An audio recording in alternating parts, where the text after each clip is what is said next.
Welcome to it, sports fans. A great Friday. James, I'm feeling good. I'm even going to do a little ramble. I just want to tell you that I feel good today, man. You feel good, huh? I feel good. I've had good news. Remember earlier in the week? Yes. Told you I had some other good news. Yeah. I had two pieces of good news in one day. Very well aware. We had Patrick Mochego on that day. We did. Two tall guys wearing maroon tops wanted to ruin my day. Wasn't going to let it happen. Guess you could say they're trying to ruin your day.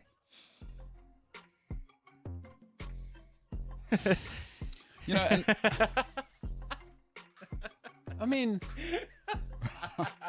yes, Umbulela, he's feeling good. And Great. I watch him and I go, I'm feeling good now. yeah, The dude's looking jacked. yeah. Athlete, when you're in presence of an athlete, you motivates you. Dude's dancing, fist pumping, Yeah. comes in fly out the gate. And who's over here? That. You know, I just maroon my day, you say. you put it out there. Come on. He says to me when I get here this morning, we're having a conversation, and he says, "Oh, I'm afraid to answer that because I don't want to upset you before the show because then you're gonna just victimize me the whole show." Sure. Yeah. But he does that. Yeah, that's what I'm saying, right? It's always someone else's fault. Come on, guys. It's like the gambler who goes and says, "Oh, I'm just so unlucky." The reason they repossess my house is I'm unlucky. You double mortgaged your house to bet on the horses. I'm so unlucky. If you were really feeling good, that wouldn't have affected you badly. You know what? Listen, just because you feel good, it doesn't mean your wife leaving you doesn't become a thing. Stuff will still affect you. It can get in your bubble. You got in my bubble there. My head just hurts now. Yeah. Honestly. James aside, which I really wish we could do. Yeah. My daughter watches us the other day, Oh. and she goes, because we're talking about friends, we're friends or what, and she goes, "You know what you guys should call yourselves? 10 years old, Gen Z, hey? These are the kids, these creators. You guys are broadcasters." Oh, Oof. get out of here. Broadcasters, huh? Because she said, technical, these microphones were on, Yes. are called Procasters, and I had a box at home. So she says, "It's microphone called a Procaster." She goes, yeah. And she says, "You know what, you guys on your show should call yourselves Broadcasters." I like it. Hey? He's writing it down. He's right. That's Broadcasters. Hashtag broadcasters, huh? I like that. How old is your daughter? 10. That's cusp, bro. 10 years old. 10-year-old girls dictate marketing trends. I need to get the rights to her ideas now from Hey? you. I don't know how I'm going to actually wangle that out of you. Genius. Broadcasters. Broadcasters. I How love have I not thought of that? it. Tell me about it. Broadcasters. Because we are bros. Yeah. And we're casting. Because we're definitely not procasters. No. No. we definitely. Some would say the opposite of that. We should be no casters, but broadcasters. Get out of here. 11 years old. I like 10 that. years old. Hey, that's kids. James, have you ever had an idea that good? I'm willing to say right now, I've never thought of anything on the spot that great. And I'm not just saying it because Paolo's here. Broadcasters. I'm 24 and I've never had such a good idea in my entire life. Man, That's amazing stuff. Paolo, Phenomenal. get the right. But hey, this is why you have kids, right? That's what you do, bro. It's worth it when they make the first million. That's it. Once, what was it? I don't know if it was you telling me it's worth it once they go pro. I'll take that. Somebody said that the other day somewhere in the hub. Listen, some electrifying stuff flies around in the hub here at Cliff Central. It is an electric place to work. It was loud this morning. Oh, man. huh? Very loud. Good Lord. You never know what's going to happen. And there was 3 people. It was so loud. hey, big energy. It got to a point where Paolo kind of disappeared, and then I also kind of disappeared, and you guys just continued. He's with a pro. everything. Paolo's a pro. I don't know where you were going, James. Oh, I had to do stuff for the show. You have to come think of that one pun to try and ruin my day. It ain't going to happen, James. I'm having a... You can't use the word ruin and maroon in the same sentence without No, but you can. me doing that. It should have... Oh, no. Okay, without you doing Yeah, that. yeah. But that's not saying... You should have seen that coming. I'm blaming you for this one. You're not going to get in the way today. Hey, good day for me and Paolo, by the way. I'm not going to say why, but... Well, definitely a good day for me. I don't want to speak for Paolo, but... Paolo, I might as well tell a little bit of the backstory. Use a bit of mystery. When did we meet, Paolo? About 18 months ago? Yeah. And on that day, I thought, oh, okay, well, here's this guy. Swag, as always. Don't really know him, but he walked in doing that 80s show, when I started Swag here. Portuguese fella. Yeah. That's it. Yeah, didn't know he was Portuguese at the time. Suspected he was from the south, though. Had a chain on. So just a swag fella, huh? Yeah, I thought chain, definitely from the south. That's not a north boy. It's too thin, though, for the South. As you've come to learn. Yeah. You didn't know that up front. Yeah. The thing is, with my sort of north bias, Joe Big North bias, as soon as I see a chain, I just think not from here, actually. So it could have been east-south, but I guess south. Anyway, big swag. Good call. 80s show, get to meet the guy, big energy, and then we got to know each other. And who would have thought, hey, Paolo, all these years later, or all these months later, we'd collaborated on a project. He'd had a dream. I'm alive. That's basically what I've offered to the project.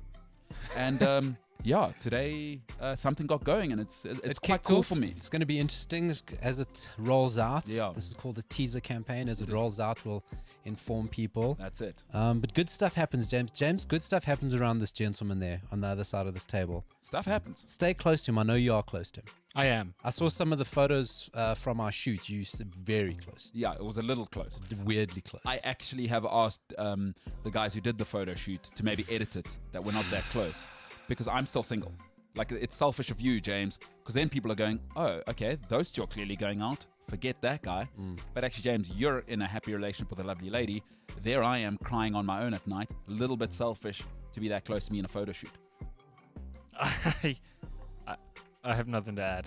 I honestly have nothing to add to this conversation. Do you want to hear my joke, James? Are you trying to maroon my relationship? No, that's not how this works. You can't get upset that I made the joke. Okay, so you see how angry I got No. at maroon. No. And quite rightly so.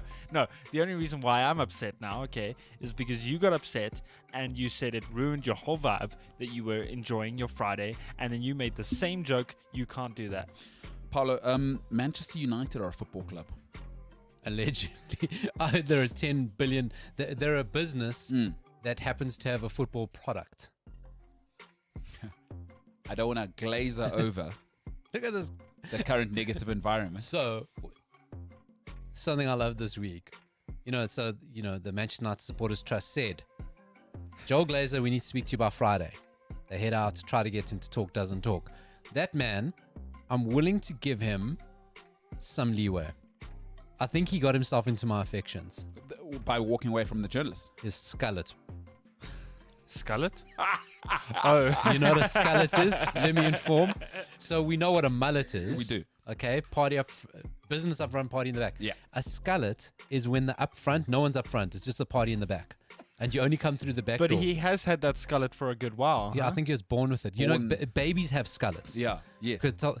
And I don't think I've never seen him with the middle filled in. He's like a hair donut. It's just kind of, with the ponytail that he's got going with it, No. it all just looks kind of stretched in one direction. So much money.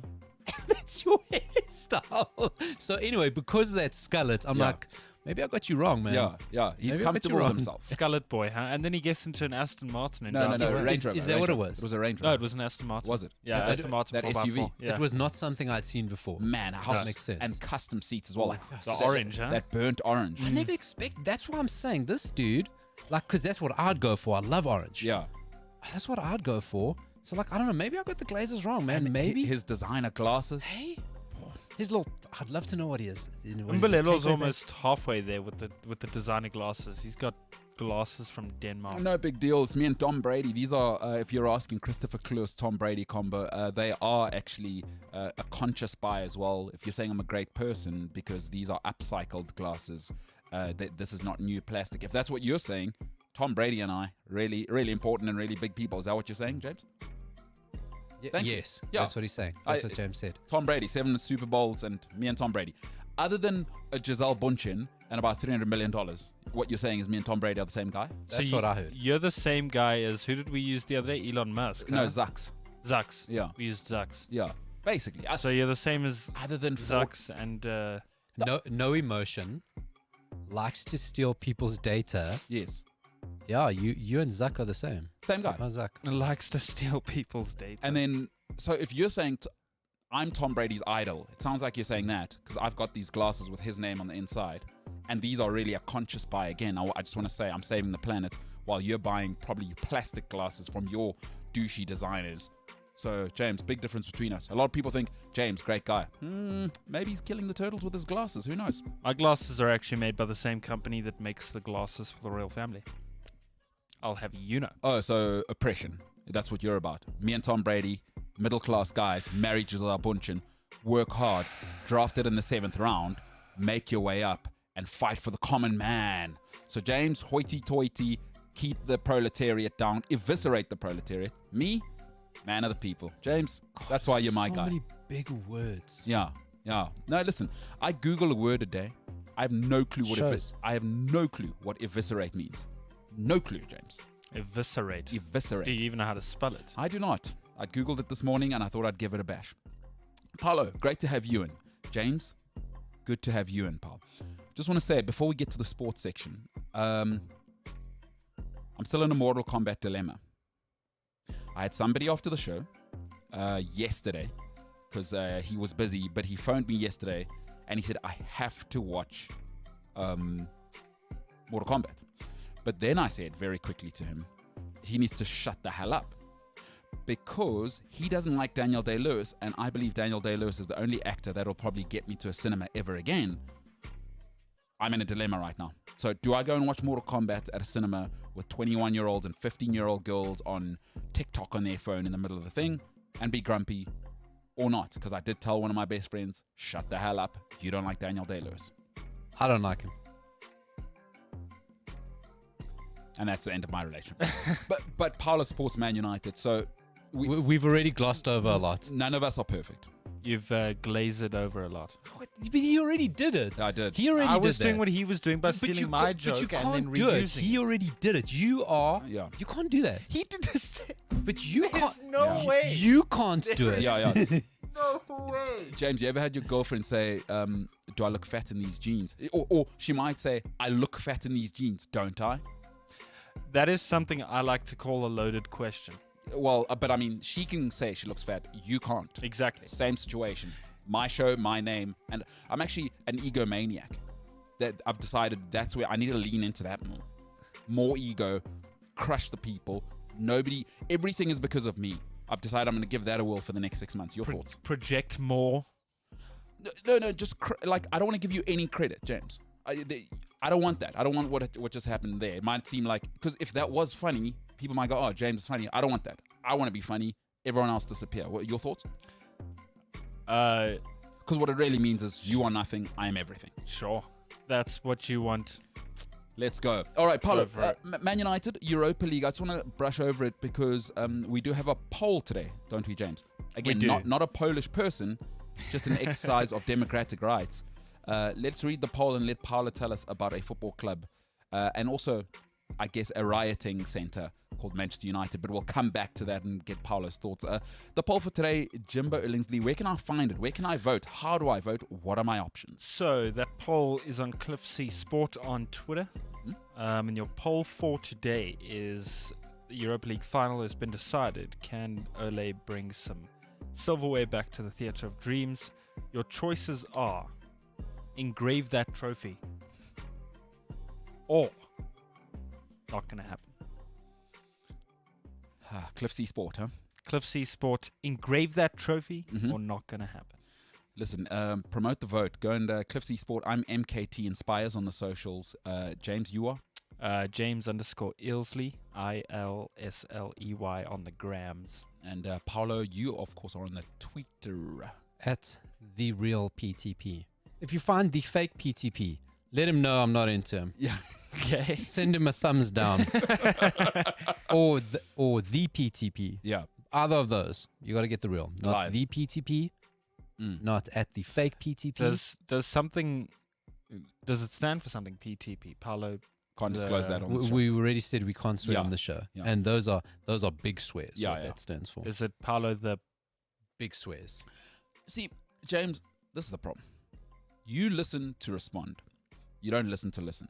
And I don't want to bring this up, but a few people have sent me messages saying that's James's problem in life. I'm just joking.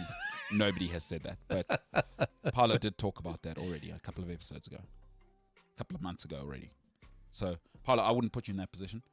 You got a beautiful daughter who's a genius. I'll tell you. Her father, I don't want her saying, oh, my dad swears. No chance. I'm not putting Paulo Oh, in no, that she knows. Listen, I use the F word like Smurf say Smurf. I think I've said that before. These are hardest 2 hours. Oh, It's tough for you, huh? To not swear.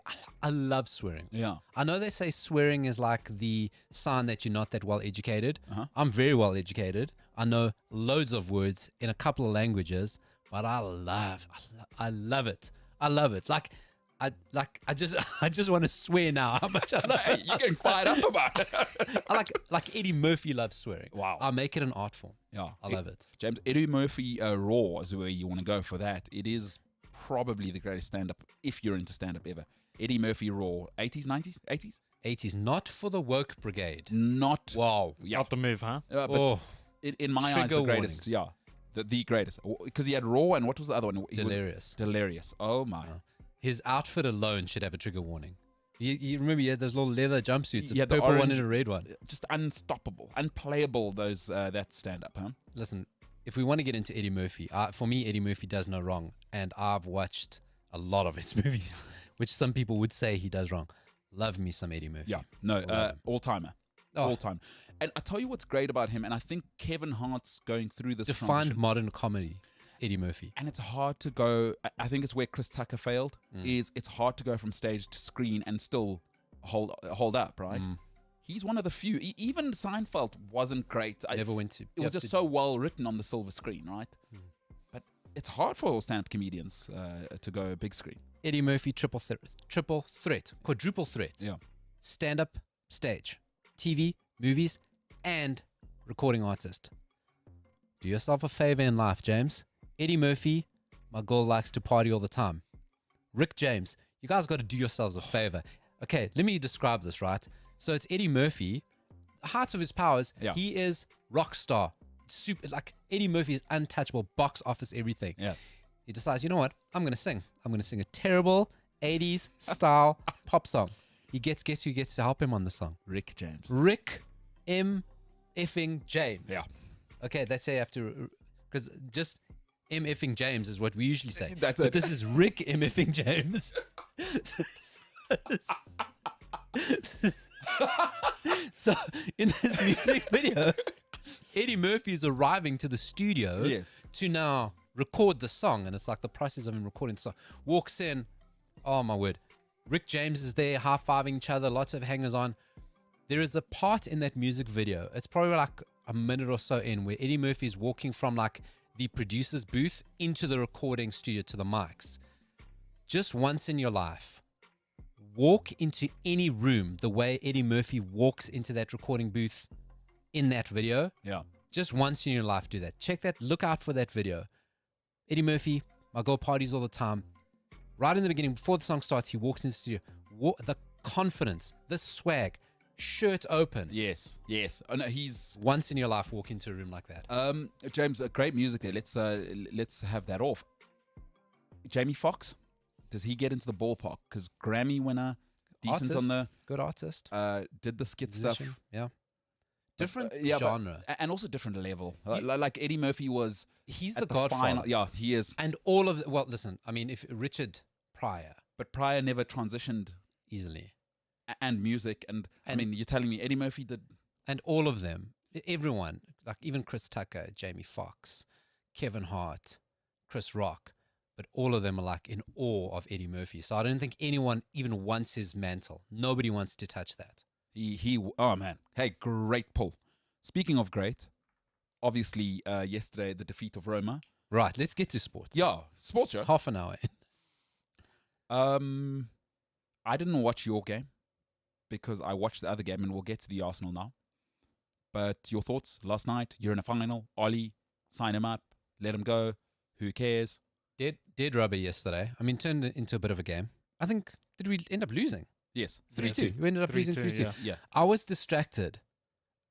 Okay, let me answer your question first, and I'll tell you why I was distracted.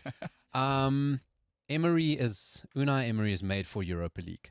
That guy's hacked it. He knows it. And I think that's got to be scary. So Villarreal, man for man, are nowhere near us. Yep. United shouldn't mess it up. That doesn't mean we won't mess it up. Solskjaer, in a once-off game, he can always pull it off. He's never been in a final. We don't know. Emery just knows how to win that. Never lost a Europa League final. No. Been no. in 3. One. He's now in his Yeah, fourth. yeah. So that's just the thing. You got to be careful of him. But I mean, if it gets into a man for man, better players, and that's where United have done well this season is that when you put an our 11 are better than your 11, we will win. Mm. So hoping, and I think United need it after the way the season sort of like petered out from a football perspective, and then just how toxic everything is right now. Yeah. Let's just have it. Fans will be able to go. I think fans are allowed to go to that. There are fans at the final. So I think it'll just be good. I think it's just like, let's just end the season on some positivity. I can't believe it's the same season, to be honest with you. I mean, it's such a weird up and down roller coaster year. I'll take it. You know, I love the Europa League because I feel that's the real European competition. Like I say, I call the Champions League Disneyland. I got you. It's all an ego play. Fair enough. Fair enough. Why I was distracted by yesterday's game, though. Listen, like I said to you, I would like to have illegitimate children with Edison Cavani's headers. I was on my couch last night when that message came through on the group, and I read it about 4 times just to make sure that's what you had actually said. I would like his headers to father my children. Yes. Just mine, not mine and my children. Yes. Because, I mean, since headers and humans are allowed to have babies, let's get on with this. This is the 4th dimension. Father them. Yes. And then abandon them. That's what I would like. Wow. You want to be that dad that says, I'm just going to go buy milk quick and then never comes back. No, that's what I want Cavani's headers to be. Not him. Yeah. In this world, my children are fathered by a man's headers. James, what you need to be able to do don't try to follow the logic. Yes. Although I get it. Don't attach Edison Cavani to his headers. The headers are an entity unto their own. Unto themselves. That can have children with a man. Absolutely. And because he headers a ball like he's mad with it. It's the movement. Oh, but it's poetic at the same time. It's like watching, what was that boxer, that Raging Bull? The real life boxer that Robert De Niro played. Tony, but he was the Raging Bull. And he was, they used to say, artistic violence. Yes, exactly. It's the sweet science. It is. His headers are artistic, balletic violence. Great hair as well. The swag helps on the finish. He's got that little moustache now. He does. Little beard. Yeah. The little Nelly, little plaster in his eye. Yeah. I'm loving that. I'm here all day for his little Nelly plaster. Hey, we found out the other day, apparently that was because somebody took the hit for Nelly back in the day. That was for his homie in jail. That's it. All so hopefully, your boy doesn't have somebody in Uruguay who's in the chunk. Who did he take a bullet for? We don't know. So I saw that, and then I also saw when the Roma defenders, at one point towards the end of the game, 2 of them was Mancini and the guy, I can never get his name right, it's Kierdorp. I call him Krugersdorp because I can't remember his actual name. But they try to intimidate Greenwood.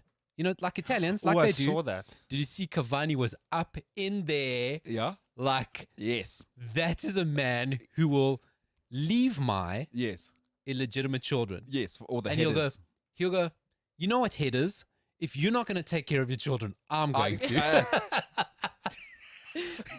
He was up in those Roma, Krugersdorp. He was like, my man. Yeah, not today. Not ever. Here's the thing. Oh, God, that was... Krugersdorp didn't stand a chance. So why I was distracted? And I'm going to throw it in. I've been telling you guys we've got to do a Portuguese league love-in, and we're going to do it. Yes. Because yesterday, so my team Sporting, and we'll go into this more one day, are on the cusp of winning the first league title in 20 years. Correct. Yes. On the cusp, okay? Yesterday, Porto played Benfica. Porto's the only one who can catch us with enough games. If they had lost yesterday, Sporting would have needed 1 more point out of 9. And they played each other, and Porto were down for a long time. And it just didn't last. I was distracted by that game. Ended up 1-1. Sporting need to wait a few more days. That's why, because that United game was a dead rubber. No matter, it was exciting. It ended up being a nice game. But that's my take on Europa League. But most importantly, my take on... This is where I declare my love for Edison Cavani's headers. No, it's just... This is a safe space, Paolo. We all love what we love, right? Exactly. You don't know what you're going to love. But Edison Cavani's illegitimate children, the headers' illegitimate children, they're going to live in your pretend womb in the 4th dimension. It's an awesome time to be alive. That's a real conversation. 2021, huh? What a time to be alive. This is not Robert Morrow's sports show. I'm telling you now. It is an awesome... in the same evening sort of time, Arsenal were making Villarreal look like early 90s AC Milan. That's what you said, yeah. wow. That was just watching everything about it. It's like, wow, that was so bad. And they were at home. So difficult to gauge how good Villarreal are because. So you ask who wins because you go, well, yesterday they looked very good, but Yeah. they're 6th in La Liga, and La Liga we know is not having its greatest moment. So what are Villarreal? Because what are Arsenal? 10th placed Arsenal? Jeepers. That was so painful. I mean, I loved it, but it must have been painful for them watching. And you just think, You and Ozil. Mesut Ozil is the greatest troll of all time. He was trolling Arsenal while they were paying him, and I think they're still paying a large part of his. Last night, I don't know if anybody who hasn't seen it, good evening. But anyway, we'll get to that, right? I don't know if is that a part of social media with James? Last night's games? No, Mesut Ozil trolling. No.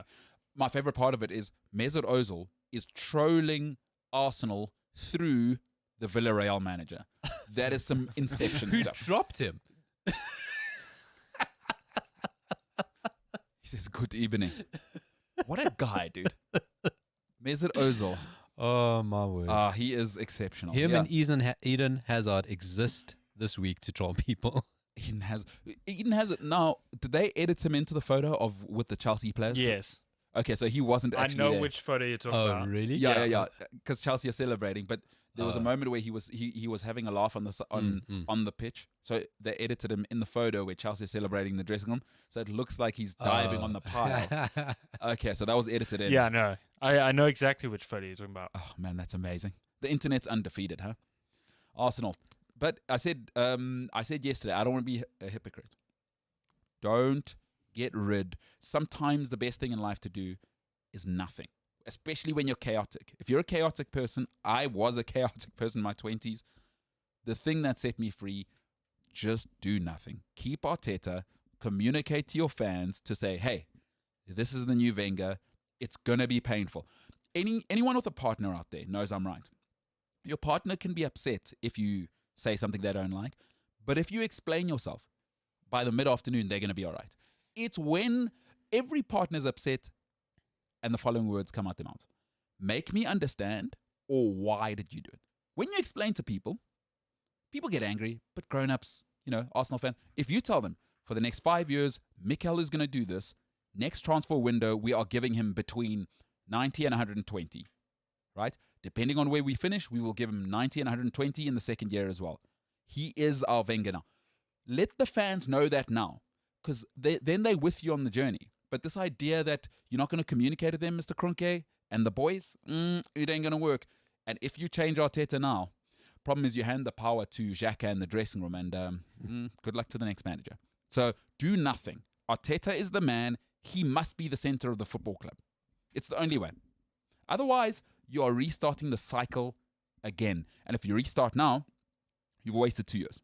You've really, Arteta might as well never have been here. You've wasted these 2 years. So let's build now, give him 5 years, and it's going to be painful. Like, be willing and stop calling yourselves the Arsenal, as Arsenal, because I will speak now about the Arsenal. As Arsenal fans, hang on tight for 5 years. Sorry, that's how it is. And speaking of which, by the way, Friday 5 today, and we'll get into a little bit of Jose and some social media in a little bit. But as I do every single Friday, because of what I've just said, the Arsenal, right? Or Arsenal. They're Arsenal now. There was a time when we could confidently all say they were the Arsenal. I've said to all of my friends, they are not the Arsenal. They are Arsenal now. And they are not the Gunners. They are just Pistols now. But if you're an Arsenal fan, you think I don't like you, you're wrong.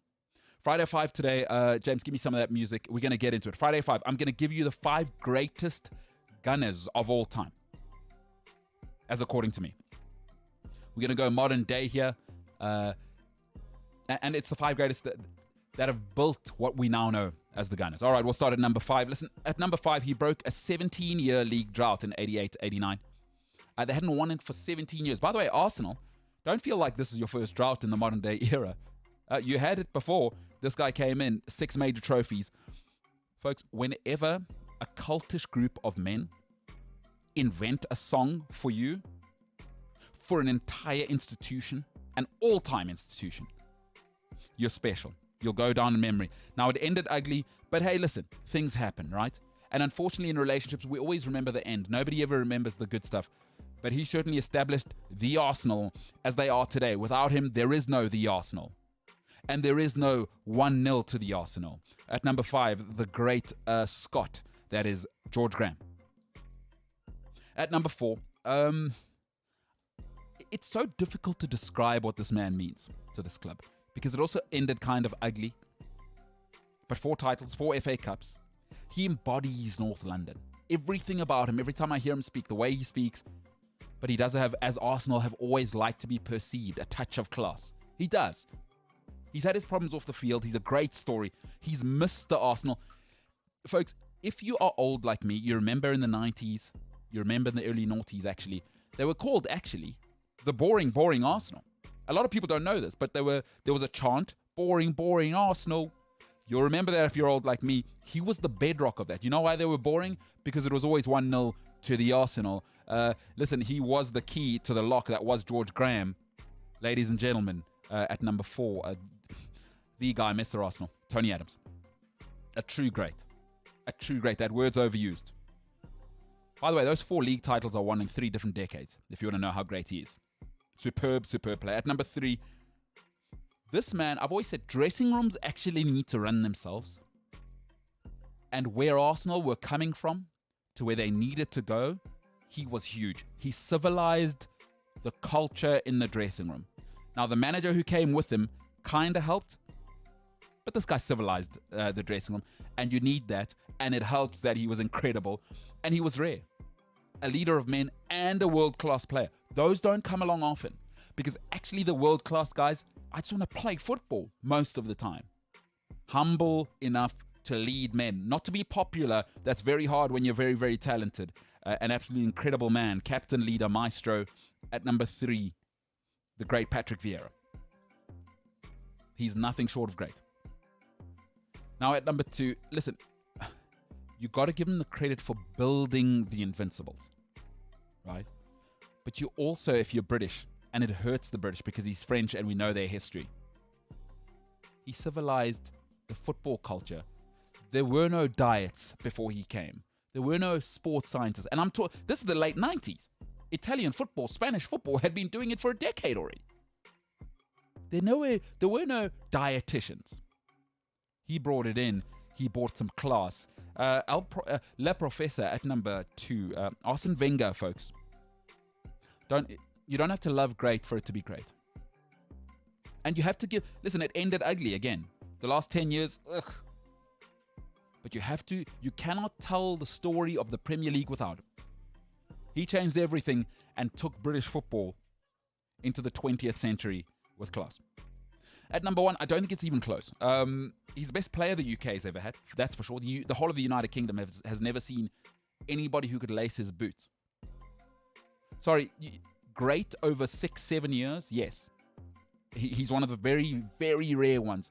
Put Scholes and Giggs in there, who was great for more than 5 years in a row. He's the leader of the Invincible March, and without him, I don't think they quite get there. Talent takes you over the top, and greatness secures it, right? Nobody's gone invincible again. Ladies and gentlemen, at number 1, the greatest gunner of all time in modern-day football, Mr. Vavavoom Thierry Henry. James supports Liverpool. One of the greatest goals he's ever scored made Jamie Carragher look like a tiny little child lost in a field. And that was just his regular goal for 3-4 years. Football's never seen anything like him in the United Kingdom. Pace, power, class, and a nastiness that's missing in Arsenal now. At number 5, George Graham. He built Arsenal as they are in the modern day. He is the foundation. Without him, you don't want to say never, but it wouldn't have been like this. And he was a part of, remember, in those late 80s, there was the great Scottish brigade of coaching. Why? Because Liverpool kept producing them, right? Liverpool went back to back with 2, and then there was that pipeline. And this is what happens. And it's why I've never understood why Paulo Diaz doesn't think Jose Mourinho is the third coming of JC Christ, is that once one of them does it, you saw late 80s, 90s. Graham came along. Fergie came along. By the way, stop thinking Fergie's the godfather. A little across the way, they had 2 Scottish guys change the very playing field of global football for 20 years. So when one does it, it produced 4. And then they had 4 great ones. George Graham at number 5, an absolute institution on his own. Tony Adams at number 4. Patrick Vieira at number 3. Arsene Wenger, for me, the man who built it all. But at number 1, he's the jewel in the crown. Thierry Henry. Of all the work that Arsene Wenger did, I guess he would be the Tesla to Musk's work as we move on, right? And Thierry Henry at number 1. Wenger at 2. Thierry Henry at 1. So the greatest gunners: 5, George Graham; 4, Tony Adams; 3, Patrick Vieira; 2, the legend Arsene Wenger; and Vavavoom, Thierry Henry at number 1. Greatest gunners. And Paulo, we were old enough to see some of those. I mean, even George Graham, I got to see. So, I mean, as a manager, you know what's funny about Arsenal, besides you're always doing your relationship and marriage analogies. Besides Thierry Henry, everyone that left Arsenal reminds me of marriage, is that every marriage ends either in divorce or death. And that sort of like seems like how everyone leaves Arsenal. It really is. It's like no one leaves well. Yeah. Like those, I mean, 5 greatest, I can't argue, and all of them left under a bit of a cloud, except Henry. And what you have to say then, and that's such a good point. That's an Arsenal thing. It can't be RVP and Fabregas and Henry and Wenger and George Vieira Graham and Petit Vieira and Overmars and Xhaka and yeah, exactly. like Ozil. It can't. When Xhaka leaves, exactly. It's always somebody. But it's always ugly, like you say. Chesney. It's always ugly. Always ugly. That's an Arsenal problem. Ramsey left on a good. No, because Ramsey left for free. And he didn't really want to leave. Give him the money. He wants to come back, I see. Oh, but yeah, listen, it's never the same second time round. No, and also, I mean, it's like less pressure from going from Juventus to middle of the Premier League. That's it. Yeah. Come 10th. But that's a great point, Paulo. That is such a great point. It's always been ugly. And maybe we need to say, and we need to be honest, and we got sold the ruse. Something has been broken at Arsenal for 30 years. They just managed to hide it. Behind Wenger. Sure. It's the same thing with Ferguson. When you got this iconic coach who actually just keeps everything together, once he's gone, everything that he was covering up, it's gone, oh my word. You know, so it was Wenger that put a plaster over a lot of what was institutionally wrong. Having said that, yeah, that's a good point, because greatness is like makeup, right? It'll cover up your warts. But you're making another good point. Then I might say this. Give him the credit for covering up, but under his reign, because if he's going to get the credit, I'm a big fan of, you must always be willing to take, if you're going to get whatever amount of credit you expect and get, you must always be willing to take the criticism, because I've noticed people like the nice side. And again, to me, I'm just raised by a father like that, is however much credit you want, you're welcome to that. You must be willing to accept as much criticism. In his reign, though, Arsene Wenger, is these things were going on, who do we look at? And that's tough to say, right? He never took criticism. He did not want to accept you as, and listen, winners are like that. Sure. But he never actually was so single-minded and stubborn and stroppy. I just could never see anything wrong with anything him or Arsenal were doing. Which is why I get very uncomfortable. And I listen, he is a great, okay? But there's levels even in greatness. It's why I never get why anybody compares him to Fergie. But with Wenger, he also had a great chairman for a long time. I've always said David Gill is actually the greatest football administrator I've ever seen. Because you know what? And I agree. That's, what's it? Hillwood, huh? Peter Hillwood was obviously the 2IC there. No, there was somebody just before that. I know who you're talking about. Everybody loves him at Arsenal. Yes. Not Pat Rice. It'll come to me now. Yes. But it was quite ugly when he left as well. Yeah, exactly. But then there was also a story. His son was involved as an agent. There was something in that vibe around. Who's that? Wenger. This Arsenal chairman that escapes us. It's not Peter Hillwood, man. What's the guy's name? It'll come to We'll me. get there, yeah. Because Fergie also had his stuff. But the thing about Fergie is that, you know, they always won. Like the Wenger... David Dean. Yes. And David... listen, Fergie also had his issues where apparently he wanted some of his guys to sign up with his son's company. But okay, listen, when you're winning... It's going to happen. Yeah, it's going to happen. And also, when you're winning, for me, I'm about production tolerance. And it's tough for people to hear this in the world, but we will always tolerate how much you produce. So if you produce a lot, we'll tolerate more. And we do it all the time in society. We all do it. None of us are perfect. What will never happen, though, is we will not accept when tolerance has to be above production.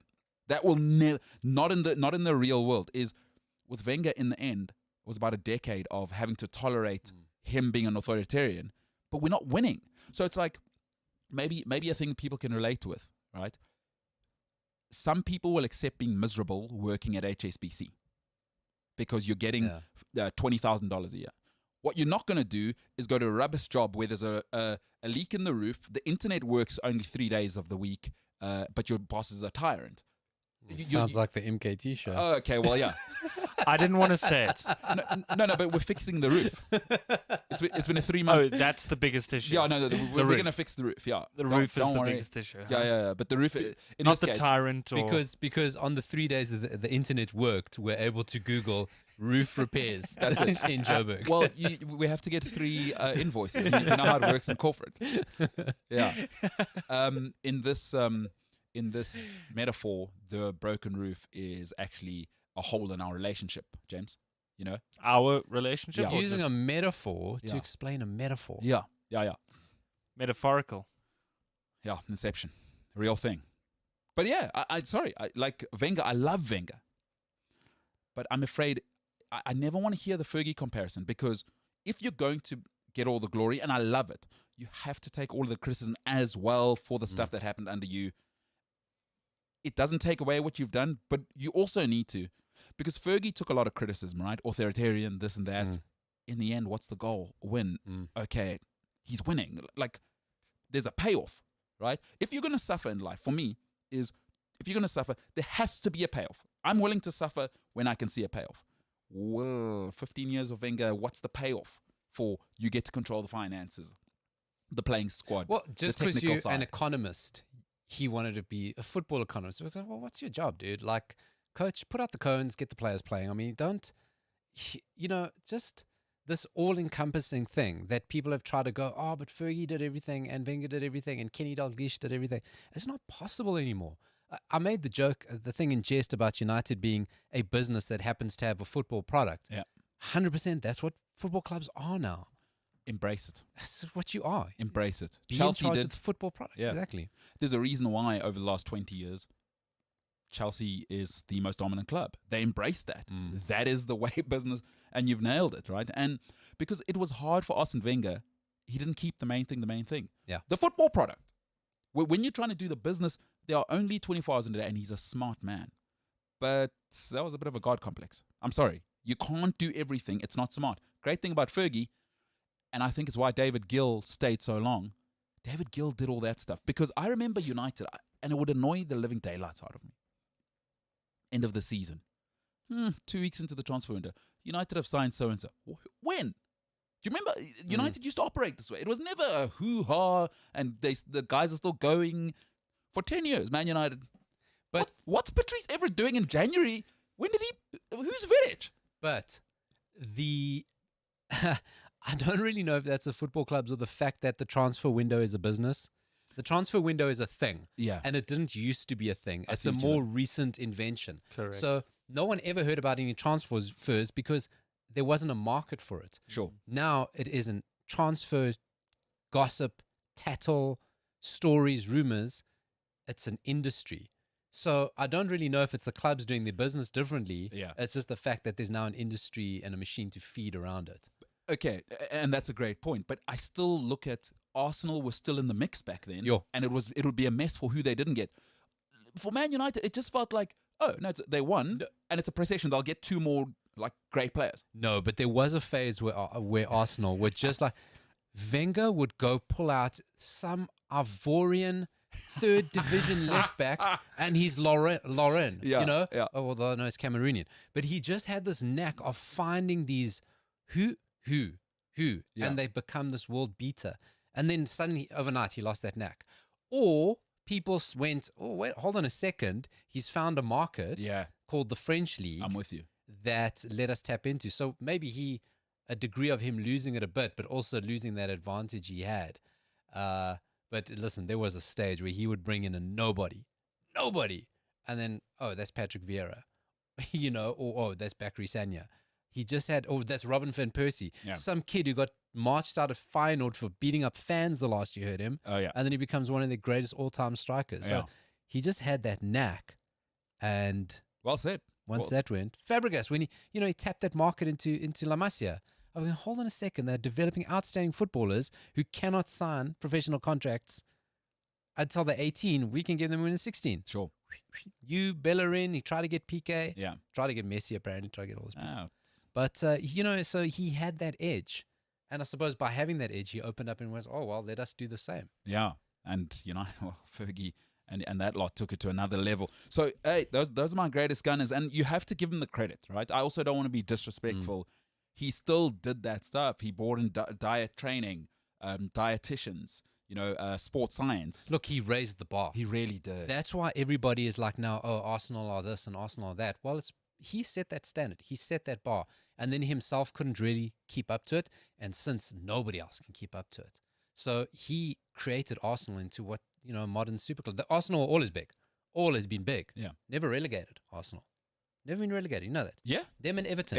Everton's the other. Are they the only two Premier League teams that have never been relegated? Two English teams. Never been relegated. Class. And so they've always been a club. But Wenger just took them that extra level. Maybe they weren't ready for it. Who knows? Warren Buffett has a thing, right, that he talks about in his book. And I think maybe Arsenal with that. Now that you're mentioning what you're mentioning is, how people always say the copy is always better or the copy is never as good as the original? Actually, if you do think about it, the copy is always better than the original. Always. Because it's seen the original's faults. Yeah. So that's what Apple do. Yeah. That's what Apple do. They're never the first out, but when they come out, they're perfect. The very nature, and Buffett talks about it. I mean, he's a little bit smarter than I am, so you can imagine he's put it slightly better than me. Slightly. What's he? I don't think he's that much. Like, what's an IQ point Exactly. between friends? Yeah, Exactly. You know what I mean? And what's really 6 or 7 trillion that Berkshire Hathaway is worth? What's that between me and him? I mean, we're just all broadcasters. You Yeah, know what I mean? I'll give it to you. I think it's so small. It's all just semantics. Yeah, it Decimal. is. It's decimal points.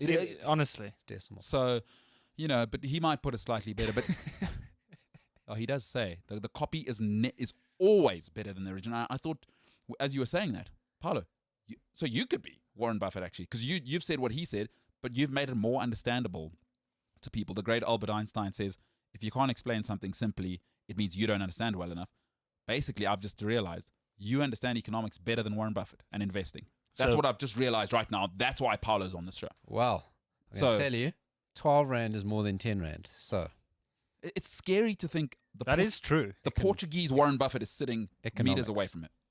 Economics. I'm sitting on the same side of this table as the Portuguese Warren Buffett. You know how honored I am right now.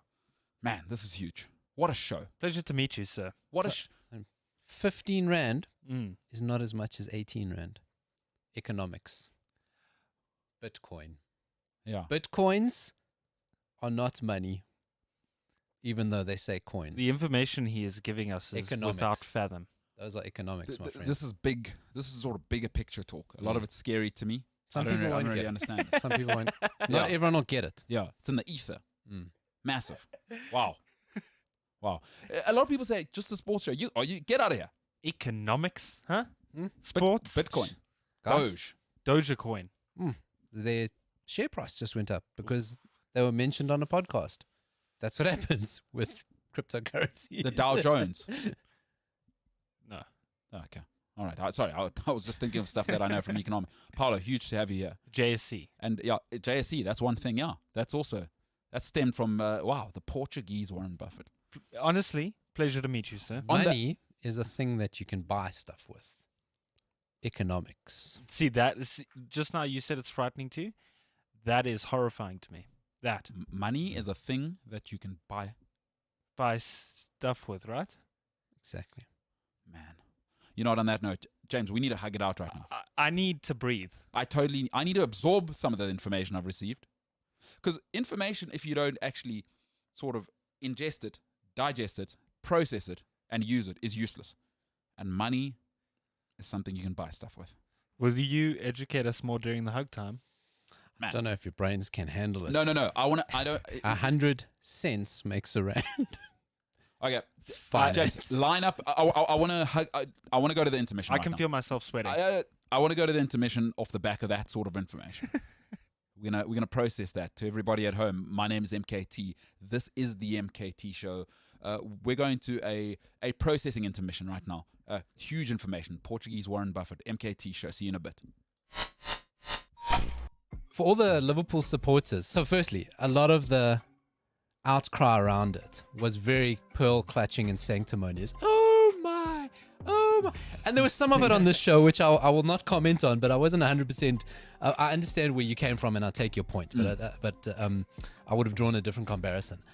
I think what you've got to be careful of is to not allow, and this is what happens in every sort of uprising or any moment like that, you've got idiots, right? Sure. And those idiots that got into the field and those idiots that caused the trouble are guys who aren't invited to family functions and fight at their cousin's wedding, okay? That's them, right? They're morons, right? Yeah. And what's happened is that we're allowing the damnation of the morons to override what was a very good protest, okay? Liverpool supporters, James, I mean, what you're saying, I know you say it in jest, but a lot of Liverpool supporters have been on their high horse. Oh, how dare they? Liverpool supporters associations, many of them have said they try to coordinate with the Manchester United supporters. Really? They were trying to go and use the protest against their own owners as well. Just logistically, they couldn't get it together. So logistics allowing, there would have been Liverpool supporters there as well. This is the hatred that is going on for these owners right now, that fans of Liverpool and United are supporting each other to take down each other's owners, right? So this is what's happening. The reason it came to this point, and Umbulelo, I know you were saying we need to keep order and we need to keep structure and we need to keep, and I agree with that. But since 2005, not a Glazer has had a word, has spoken and said a single word to a United supporter.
The MKT Show. It's got my name on it. Unfortunately. It does have my name on it. Fortunately. Sorry. Hey, haters gonna hate, you know? Here I am, being comfortable. Tough to be humble when you know you're the finest, as they say. Just another day out, being great. I'm having such a good week. And I hope everybody watching this is having a good week. And by the way, you may be right now, I don't know, you're at work, ignoring your annoying boss. This annoying work colleague. I don't know, whatever your reason for listening to this show. Number one, I'm sorry your life is in the doldrums like this. But this is what it is, you know. I am so glad that you're with us and you've chosen this as an escape from your real life. Please click like if you're with us on YouTube. Otherwise, if you're looking for the podcast, you might be listening to this because you're a big time worker. Hey, I'm an aggressive lady. I'm an aggressive man. I'm an investment banker, baby. I can't listen to it at 12 o'clock because I'm making money and crunching people's emotions. Hey, no problem. You're on the treadmill. It's midnight now because it's the only time people like that get to train. I need a podcast. What do, James? Listen to the MKT Show. You do. You rub your eyes off and go, let me search for it. It's not Cliff Central Sport. It's the MKT Show. You can get it on cliffcentral.com, the Cliff Central app, Spotify, or James, as a heathen, goes to Google Podcasts. That's not where you want to be. But if you're using that, c'est la vie. Use that. Click subscribe, James. That's what you want to do. If you're on Apple Podcasts, eventually all of our podcasts will be there. Rate us. 5 stars. It's a great show. You're tired. You're a hardworking lady, James. You work at HSBC. They really push you. This is an investment banker, by the way. This is how they think. You know, on the treadmill, midnight. Take it to the limit. MKT Show. Subscribe. Leave a comment. James, nice beard. Hey, James, maroon jersey. Interesting call. You know what I mean? Maybe some people might say, hey, James, red beard. Do the carpet match the curtains? They might say that. I don't want to have that discussion. I got to tell you guys something. Little peek behind the podcast curtain, though. Just seeing my emails. Paula, you can tell us anything. This is a safe space. It's a whole thing podcast. So you guys get your podcast. We have to deal with all the people we publish our podcast to. Yes. And all those platforms send you emails as if they're from a person. Cole sent me an email. Uh-huh. I've got an email from, where's the other name that I saw here? Ronnie Candell. Wow. Yeah. Cole again.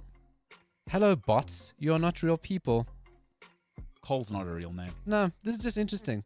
Because as you're talking about it, just on my emails showing like all the people, you know, Yeah. your podcast gone up, your podcast gone up. This is what we have to deal with. Cole the bot. Cole the bot. Frickin' Cole, man. Damn you, Cole, you bot. And a lot of people don't think about that. No, you know? they don't realize what we go through. The amount of spam we get Yeah. to create these shows. Yes. People don't realize. Oh, they think I'm raising kids. I'm trying to hold together my marriage. I'm trying to keep a job. They think they've got it hard. We're dealing with bots. We're dealing with Cole. And we still have telemarketers. So between Cole, the podcast bot, and telemarketers. And to make it worse, you guys have to deal with me. Yeah. James, I'll take you any day. Broadcasters That's for life. Broadcasters. Broadcasters. Hashtag broadcasters. What's your daughter's name, by the way? Sienna. Sienna. Great name. They're like the Italian. It's more Portuguese though. It's so Sienna is a town in Italy with one N. She's got the 2 N's. Oh, Like I see. Sienna Miller. Sienna. Who I presume is somebody famous. She is. She is. Somebody famous. Okay. Keep her name in mind because she will be our overlords. I'll 100% guarantee you that she will be a tyrannical overlord. Sienna Diaz. I need that shirt. I need it now because when she's like 25 and she's bought Microsoft, like, oh, that guy was supporting me in the beginning. That's Yes. That broadcaster. The broadcaster That squad broadcasters. was supporting her Let's from the go. very beginning. Let's go. Listen, before we get into social media with James, I don't really want to. People are wondering probably. I mean, I had somebody say, when are you going to talk about Man City and Pep Guardiola?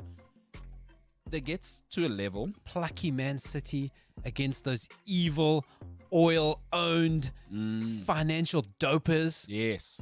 Yes. City did it the right way. Only spent 60 million on each of their players. Well, it's 5 years. What, $1 billion later? You love to see an underdog story. Huh? You really do. You like to I see love to somebody see come it. from. So You love to see somebody go from the middle class to the palace. That decrepit I stadium. I do want to ask you, because it's also one of the questions in the comments from Lamb V about the Champions League final. Great name. I've already said what my thoughts are, but sure, go ahead and ask. So Lamb V and myself want to know, do you think Chelsea stand a chance of winning the Champions League? That we've already beaten Man City. No, Why but are you asking Frank Lampard that question? What do you think he thinks? And it's not what I think. We already beat Man City. And you have why, a chance to beat them this weekend. why are you so convinced though? Because we've already beaten them. And if anything, no, we did. Did you not watch the FA Cup semi-final? People are Just acting like that because didn't you happen. beat them in the past. The best way to tell the future is to look at the past. You never heard that saying? There's Mm, nothing about Man City that scares me as the way Chelsea are set up right now. Honestly, Not even Ruben Dias. he's. I got Rudiger. No, thank you. But ooh. Ruben Dias. Let me tell you about that kid, right? So, same surname. So no Yeah. bias. Is No what you're bias. saying, No bias. A Dias, no bias. See, that's how you do it, James. That's how you do it. Yeah, that's good. So, I never expected him to be this good. Never, right? Because, I don't think a lot of people did. and I'll tell you, when you come through the Benfica Academy, you have from under 14 to probably under 12 to under 16, you play in a regional Lisbon league. So Benfica only have Sporting to compete with. Sure. So you have 2 hard fixtures a year. Everything else is a cakewalk. Once you get into a bit of a bigger division, and yes, they play tournaments across Europe, but most of the games for a centre back, you're not defending. You're a midfielder. That's why he's so good with the ball at his feet. Sure. Because you're playing so your midfield never tested. Yeah. He breaks into the Portuguese Benfica's first team. He was also in the Portugal squad, but looked error prone, mistakes, concentration. But he's young, 20 years old. That's what you get. And I thought, you're really going to get shown up in the Premier League because in the Portuguese league, even there with Benfica's dominance, I thought I thought he had come in like Lindelof, because him and Lindelof came through the team together. Yeah. They were centre backs in the Benfica youth team. Lindelof came first, and I thought he's going to battle like Lindelof has. But it just shows how some players leave leagues like Portugal too early. He left at the right time because he was just so bored. He was evidently, this league is too easy for me. Yeah. I'm going to play at half capacity and I'll be okay. He has just gone. And the phenomenal thing is, and we saw it with Virgil van Dijk the year before, it's arguable the 2 best centre-back pairings, Vidic and Ferdinand and Terry and Carvalho. With Van Dijk and Ruben Dias now, they're 2 in 1. They're now both of those. Yeah. So is that what your new centre-backs become? That they're this combination, instead of finding the pairing, you have one that can do both. Yeah. That monster, the pace, read the game, play with the ball. I mean, is that what future centre-backs are, that they do both? I mean, I think it's why Maldini separated himself from everyone, because I think a lot of people, we always bias to our generation, but Maldini did exist. Like, he was the ultimate, right? Could play left back, midfield, left mid, right mid, 2-footed. So we've seen Van Dijk before. I think, I know people love to think it's now. Maldini was that. Like, and I'm not just saying. He was a once-off. Which is I think you're seeing it Varane, and I think you're seeing it more often now. I see what you're saying there. That even Sergio Ramos, like I love. I know people don't like Sergio Ramos, but he's so comfortable defensive mid. He's a ball, like you say. Maybe that is the way, and maybe we thought again Ramos anomaly. There hasn't been really another one. Yeah, that's a good point. Because it makes sense if football now doesn't play with 2 up front. So why do you need 2 centre backs? If you have 1 centre back to handle 1 forward, even if they rotate, you're only ever dealing with 1. Surely, when there's not 1, you step out into midfield. And Ruben Dias is 24. 20, not even. Yeah. He just turned 23. So he is actually not at his best. We're not seeing the finished product, because even with Rio Ferdinand, I think a lot of people saw in the first 4 or 5 years, it wasn't great at United. Because centre backs are like keepers, right? Is that you actually need to develop mentally, because one mistake, it's the end. And Ferdinand's big thing, and even in his later years, the physicality made up so much for his mistakes. And you really saw it at the end when the physicality went. You're like, oh, this is what he is. Whereas the great ones really age nicely. But Ruben Dias is 23. I mean, 23, 24, whatever he is. That is scary. This is not the best version of Ruben Dias that you'll ever see. I don't think so. That scares me. granted, it is easy playing as a centre-back in Man City because you're very seldom under pressure for extended periods. Having said that, I was reading Guillem Baleg's book about Barcelona, and I agree with you. I mean, in terms of you're never under pressure. But the demands are incredible, because you're not, like you've said, is that you're not just a centre back. It was never enough for PK and Puyol to be centre backs under Pep. Guillem's book, I forget what it's called on Pep. Anyway, he says that actually. Did he not write Pep Confidential? Is that the one you're thinking of? I can't remember what it was called. Anyway, Pep Confidential is a fantastic book. I'm not sure if you wrote it. No, I don't think I've read that. No, Is that him? that's fantastic. Maybe it's the one. But anyway, in it he talks about actually the difficulty of just being in the team. You know, let me tell you a story. Gianluca Zambrotta, one of the greatest fullbacks the game's ever seen, when asked what was the most difficult part about coming to Barcelona, and he said, "Oh no, it was the first time I've ever been in a team where the goalkeeper has better foot skills than me," and that was Vitor Valdez at the time, because you know the expectations of Ruben Diaz is, okay, awesome, you're a great defender, that's very nice. You need to start the attacks, and you need to ensure that you switch when you need to switch. You need to show play, because you become the playmaker in Pep's system from the back. Is if you don't transition the ball to Fernandinho at the right tempo, it wouldn't matter if he was Maldini levels. If he couldn't do that, I think Diaz won't get this credit. If he can't get it going to Fernandinho when it needs to, by the way, the Pep system is very systematic. Everybody thinks it's free-flowing. No, not at all. It is robotic. He needs to be able to play, and as you've said, play on time. That's a huge part of the game. So I don't even want to just say that. I think he is magnificent, and I think it's harder to be with Pep for centre-backs. I think you will get exposed. And because Pep's played midfielders at centre back. So he said he would rather play a midfielder there. You will get exposed. For me, I'll always stick to this. And people say I'm elitist. It's harder to be in that system. It's not easier for me at Man City. It is harder because any chink in your armor, Pep wants perfection. Any chink, if you're unable to pass, sorry. Who was the Argentine guy? Brilliant defender. Otamendi.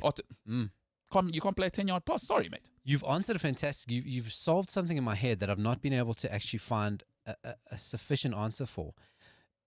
Harry Maguire gets a lot of flack. It's not his fault to spend the money. Harry Maguire is technically a top-class defender. Wins his headers, good leader. Yeah. Maybe because he doesn't look elegant. Yeah. And I always wonder, is it an optics thing, whatever? But you've actually just answered for me. He's actually not. He can't do that. He can't do that quick thing. He brings the ball forward and runs forward, but the passing's not good. It's not sharp. He couldn't do that half-turn little pass. So I think you've just answered that question. You're 100% right. It's that all-encompassing skill set that very few have. It's what, for me, I've always said Ricardo Carvalho is the greatest defender Chelsea's ever had. He was, Terry, for all of that I lacked the pace, right? Ricky Carvalho is the whole package. Plus, by the way, carry it in. And we play the tiki-taka. And the timing, the brutality, it's a given. Carvalho would do everything. He would do, but Terry did it. And magnificent. They were a great combo, just like Vidic, Ferdinand. And you saw Terry being exposed once Carvalho left. Of course. Suddenly it was, why is he making mistakes? Because you don't have this guy next to you. And this is another thing about Ruben Diaz. The guy doesn't shut up. He is constantly ordering his teammates around, constantly. And my favorite moment of the season was when he grabbed Zivchenko by the head. Yes, on the floor. It's like, you know what? If there is a Diaz around and you're lying on the floor, he will drag you by the head so he can have children with your headers. But if you have no idea what to talk about, you evidently missed the first hour of the show. Yes, and it is available on the podcast, cliffcentral.com, Spotify, or wherever you get your podcast. But you're too right? You know what I never hear enough of now, Paulo? Football's change, personalities change. The formula for winning has not changed. You won't win without a Ruben Diaz. You won't win without a VVD. Guys, both of them, you know what the greatest thing maybe that I like about both of them the most, which I loved about Vidic? They're not in the business of being popular. Like you said, Vidic, people might not think him dragging Zinchenko is a thing, but that tells you, I don't care what it looks like. Guys, we need to win and we're after perfection. That's leadership.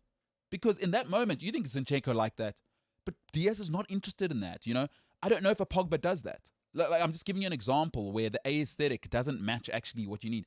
Guys, you need to be nasty to win. And then you can also play football like that. And you have the technical ability. By the way, and if you don't believe what I'm saying, Mangala and Otamendi, they can go anywhere else and be starters in the Premier League. Not Yeah. under Pep. Sorry, gentlemen. You know, both of those guys came out of Porto when Porto, To Mendy. They can go anywhere else and be starters in the Premier League. just how exposed they were in that Pep system. Because in Portugal, not just in the Champions League as well, they're doing so well. They come to City, they're totally exposed, totally.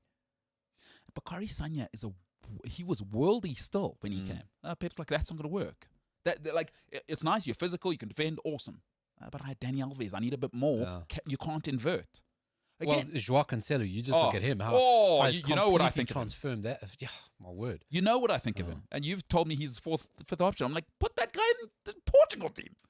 He left back. But the system's different. I hear you. system's And also, you don't have Pep Guardiola. Listen, breaking news. I look on Twitter, Oh, no. hashtag Kaiser Chiefs protest. Apparently, the Kaiser Chiefs faithful will be marching to the Chiefs offices in Naturina to protect against the poor management that's been happening within the organization. Holy smokes. No trophies for 9 years. What is going on? Everyone's doing it. Guys, look, I think 2021 in the world of football. What is happening now? You're joking. No, it's real. It's right there. Real thing. March to Naturina. Even got a little poster with a mandla and everything. Where's Naturina? Are Their training you ground in kidding Soweto. me? Ah, Yeah. hectic. That's their training base. Now, okay, we are going to talk about that. Ha ha. They call themselves wow. And I'll tell you why that's interesting. Is if there's one man who has never, there are two men in South African football who have never had pushback, right?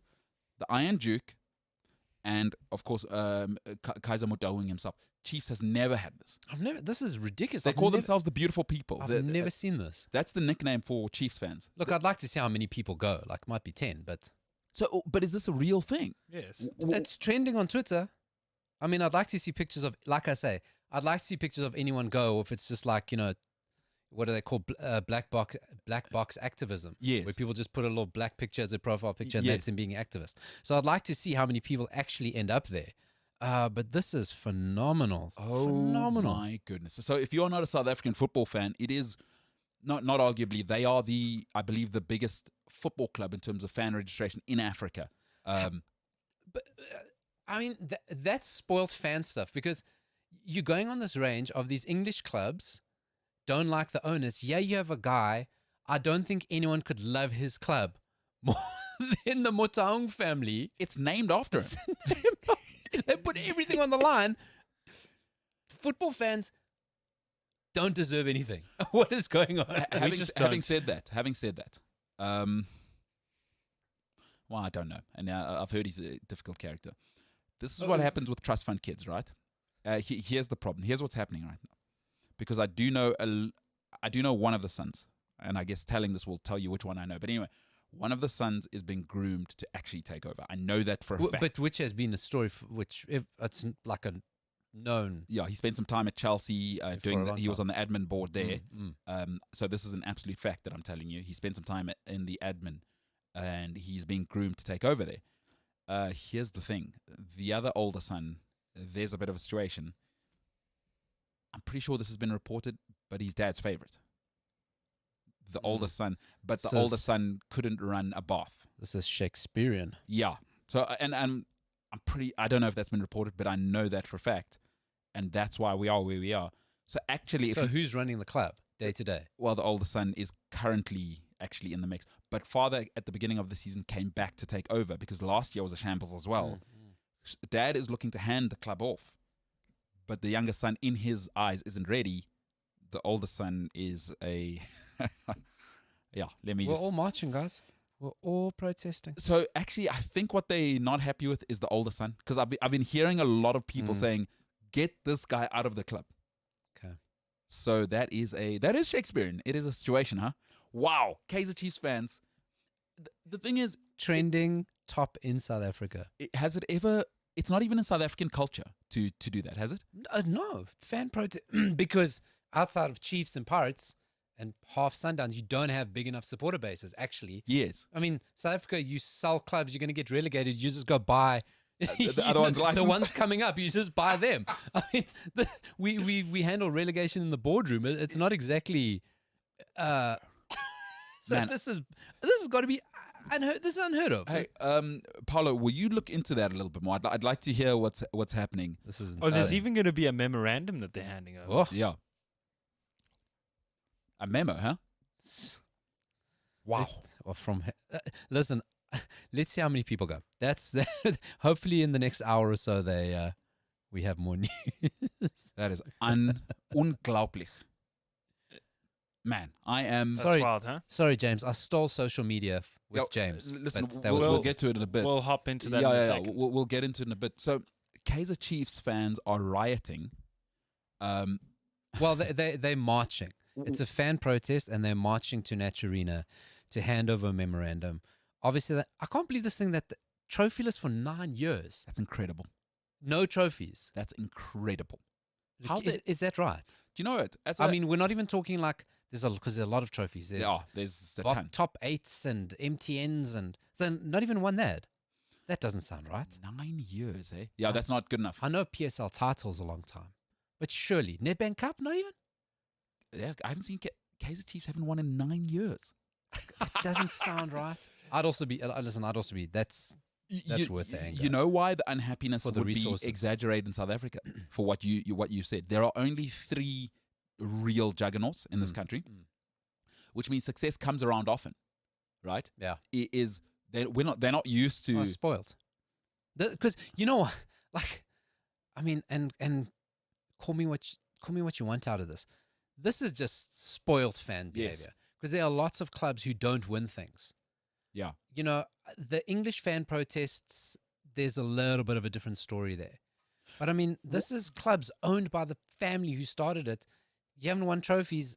This is spoiled fan stuff, bro. You know what I'd love to know? What are they protesting about? Well, that's exactly it. Yeah, I'd Not love winning to know. trophies. That's a risk of sport. Because it's not about the owner, huh? Although I've heard people saying, Look, this statement says because the team's been trophyless. At poor management because the team's been trophyless. Okay, granted, but that's a risk of sport. You don't win. This is not fabric of football type of stuff. should we try and get some of the top brass on the show? Hey, listen, we know who's across the road here. Maybe just go grab him. Yeah. That's crazy stuff. Man, that is Crazy stuff. Kaiser Chiefs. Listen, as a Pirates fan, am I happy about this? Delighted. Let them burn. And then it's just us and Sundowns left. And now Benny's trying to ruin the party by making Amazul. I hope he does it, eh? Just to see some variety, you know? Benny, huh? Just to see some variety. And I think that brings us on the Bafana coach appointment, how wrong we got it. We're speculating Keroj versus Benny, and then out of nowhere, Hugo Boss. Nice suits. He better have nice suits. Great. Because as far as I'm concerned... Well, he's only going to need one because he's not going to be up very long. And that's what we said, is that in Africa, you get these career African coaches. Yeah. They just, European, understand the landscape, come in for a tournament season. So one AFCON, one World Cup, take the money and go. And I think what this stinks of is Keroj would want to come in, we've said it, top down, he wants everything. And he must change everything. Benny would be too popular with fans. Yeah. He would be way too popular because a lot of Bafana coaches are faceless. There's no support for the coach. Yeah. Where Benny, I think, is very different to that. And so you get sort of like the middle ground option of well, he might take us, he might not, and then he'll go away with his paycheck. It's a great... The last and only figure where the coach was a protagonist within the picture was Clive Barker. That's such a good point that you... That's it. But again... And the last time we had meaningful success. I want to warn Man United and Liverpool and all these fans, and I've said it on the show before, because, and I want to say this proviso, my thoughts do not reflect the thoughts of James Ilsley and Paulo Diaz. So these are my thoughts. So I'm going to give you a close-up for that Right. one then, so that we're not involved in it. Do not let politicians near anything you want to be successful. Their job is to make rules, health systems. If you want to be long-term successful, you cannot. And the problem with SAFA, the problem with that organization, it's infested with awful criminalia. That is what it is. They're a bunch of criminal politicians. That's all it is. Swallow that bitter pill. And I know South Africans get patriotic and blah, blah, blah. Right? It's rotten. It's because that's what politicians will do. And SAFA is not run even by competent administrators. It's run by politicians. If you are Arsenal, if you are Liverpool, if you are Manchester United, please don't think British politicians are better, fairer. They are all the same disgusting animals. Do not let politicians near your club. Rather try and fight with billionaires. Trust me, because you know why? You don't know what a politician's motives are. You know what a billionaire's motives are. It is very clear who's accountable. Politicians will ruin Manchester United. Do not allow them. And I know the British love this. But let this be a cautionary tale. And I said this to you before. We live in Africa, so in terms of incompetence, currently we're slightly ahead of you. But you let politicians in the door, they never leave, and they rot everything they touch in business. Everything. Bafana Bafana is rotten because we allowed the politicians in the door, and the day Trevor Phillips had to leave the PSL, I know the reason why. That day was the day South African football died. Keep the politicians out of business. Everywhere, not just South Africa. I'm not saying ours are particularly rotten. Politicians everywhere are rotten. Leave them pen pushing and fixing potholes. Leave them there, because that's actually what their mandate is. They have no clue. Many politicians around the world have never ever laid a cent down into a business. So don't let them near your business. And I was saying it to somebody earlier. If you don't know how to make $1, you will never know how to save $1. Many of them have only ever been paid by taxpayers. They're on your money. They've never spent $1 on a business, on a startup, on a business plan. They've never had to be sustainable because us, the taxpayers, sustain them. They've never known suffering, ever. And I don't want to hear about the past and the struggle, comrades. All right, great line, awesome. Don't give me that. It's 2021 now. And this is nonsense. Bafana Bafana it breaks my heart. I told people I don't care about it. That's not true. It breaks my heart. But there is a reason, and we must be very clear. And I'm telling you, everybody will get uppity about it. But I'm warning Man United, Liverpool, and Arsenal fans. It won't happen now. You know what politicians do? They eat the elephant with a teaspoon. In 10, 15 years' time, you will get your clubs stripped down and worn. You will never get the same club back. Believe me, politicians since the time of Socrates, the reason they killed Socrates, right? He had to drink that hemlock, was that he questioned the politicians because he said, you're eroding the fabric of our society. Well, as Bafana fans, you're kind of seeing it, right? You're seeing it. You're getting what you asked for. Keep the politicians out of business. Those are my thoughts. Just final thing on this Kaiser Chiefs protest. So listen, who knows what the end game is? Do they want Bobby out? Do they want Gavin Hunt out? Whatever it is. But the fantastic tweet here, McGates24, Kaiser Chiefs boardroom right now. Bobby says, are we making money? Management, yes, but Bobby, meeting adjourned. Okay, I didn't want to say his name, but it's out there now. Bobby Mutawung, not a popular figure. He's named in this. Yeah, his mismanagement of the. Listen, that's opinion of the Chiefs fans. I would love to know what the end game is. Do you want the coach out? The family after whom the club is named? Spoiled fans. I think they'll be honest, and Kaiser's not the issue. They know that. Bobby's the issue. He's not a businessman. Okay, take this, right? Yeah. South African football fans, amongst the most passionate in the world, especially Chiefs and Pirates, particularly. Yeah. And I do get the ancillary that they're buying sponsors, products, whatever. But South African football fans, what money do we put into our clubs? We pay a pittance for attendance. We don't buy merchandise on a scale that it's a revenue stream. TV subs to a degree. Do you understand? Maybe I'm making my point inarticulately. No, I know exactly. Do you understand what I'm saying? It's one thing if you're a season ticket holder, buy the merch, subscriptions, pay whatever. South African football fans, we don't spend money on our teams. So they're not spending our money. Inadvertently, the money comes because the fans are watching the team. I get all that by and by. But, I don't know. This whole thing. I might say this to you. I'd love to hear from a Chiefs fan. Yeah. On social. I might say this to you. We'll see if we can get. Let's see who we can get from Chiefs on. I'd love to hear a fan's point on this because Interesting. I might say this, and again, this might be a little, middle class guy overview. South Africans have so little. They have so little. So this means more. Is if you live in the UK, you have the dole, you have systems, you have trains. If it feels like everything's falling apart for poor people in South Africa, all they have is Kaiser Chiefs. Great. Good point. Putting me in my place. You know what I mean? That's it. Thank you. Okay. And it's almost like not this too. Yeah. No. Good, great. And I suppose what you're saying is even if you go to the stadium and it costs you 20 Rand. Yes.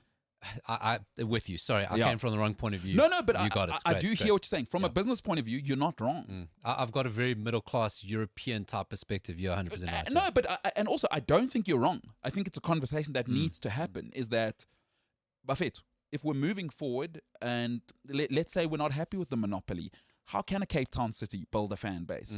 How does the next Kaiser Chiefs get built from a business side? And it's a tricky conversation to have. Because I don't know if people will always bring lots of conversations to it, but it's a great comment that you're saying.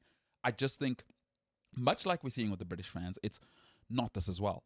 The poor have so little. Right. 100%. Not this as well. So the United fans, it's a bit of, we have so little.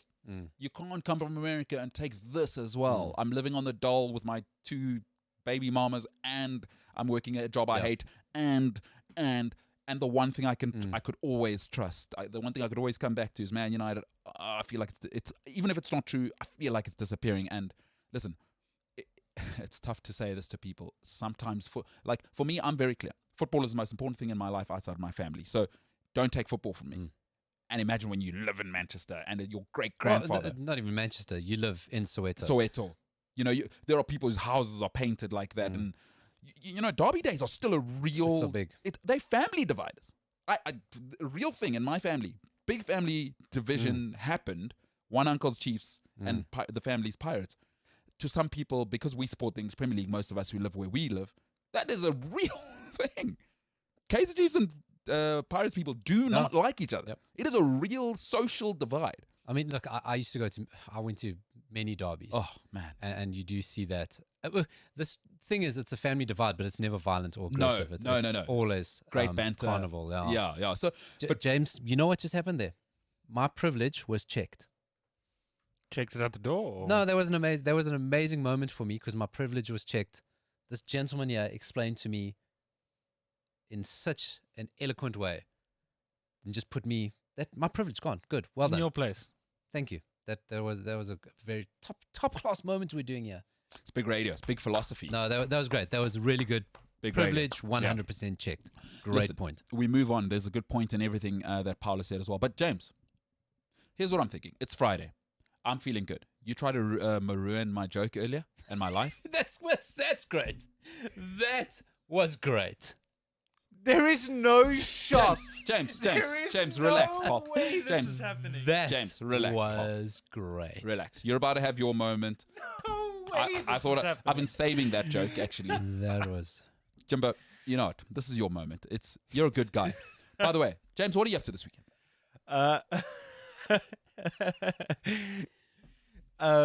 Tonight I'm seeing one of my best friends of 12 years. Haven't seen him in a couple of months. Male, female? The old friends. Yeah, super exciting. Lifelong friends. Yeah. With James. Touching. Seeing him tonight. Touching Very stuff. excited. Awesome. That's 12 years. Yeah. So you haven't seen him in 12 seen years? Him for you friends? No, we're friends for 12 years. I haven't seen him since towards the end of last year sometime. Where's he been? We both got really, really busy. I started here. He started his master's or his honors. He started a new job with Vodacom. So we just. What the hell are you guys going to talk about? Yeah, I was going to say. What do you mean? You're just pushing buttons on a show. The guy's doing his masters.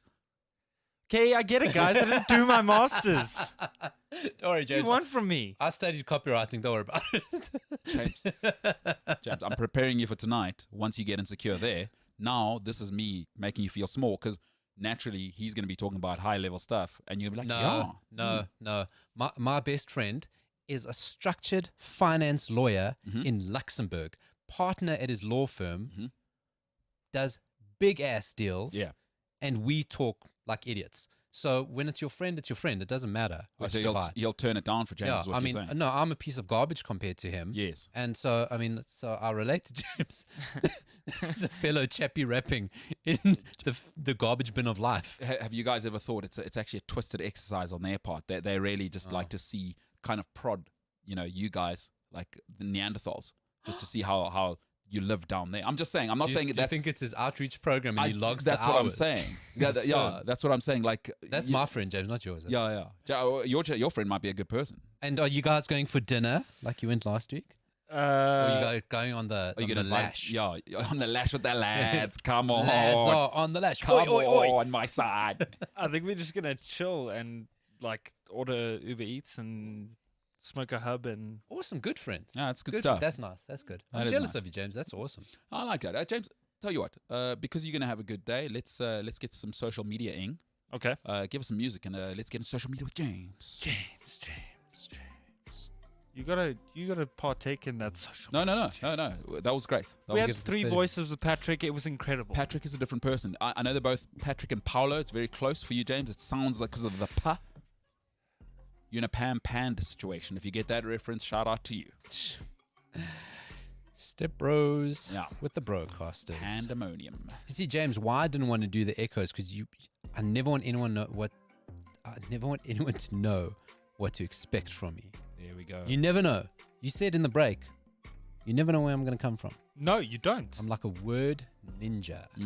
Ninjas, dangerous, real Ninjas are Japanese. dangerous. Yeah. And yeah. Anyway, so today, guys, I Mhm. have something a little bit interesting for you, and there's going to be a little bit of trivia involved. I have, just under half an hour to do this. Well, I'll decide if it's interesting. It was a bit It weird is. that It you is decided for very me that it's interesting. guys. Okay. It's so interesting. All right. It's a little bit quizzy because there's no Pogba Drogba today. So Oh, cool. Big moment for James. Huge Big moment. Quiz James. master. Huge moment, and he won't lose today, which was huge for your ego. You seeing your friend from 12 years ago. If he asked you, if we had Drogba or Pogba, and you saw him tonight, what happened at work, James? I lost. Bad way to start your date with your friend. letting it go. Yeah. Just letting it go. But before I jump in, I just want to tell you today on this day 2 years ago, Liverpool beat Barcelona at Anfield. Yes.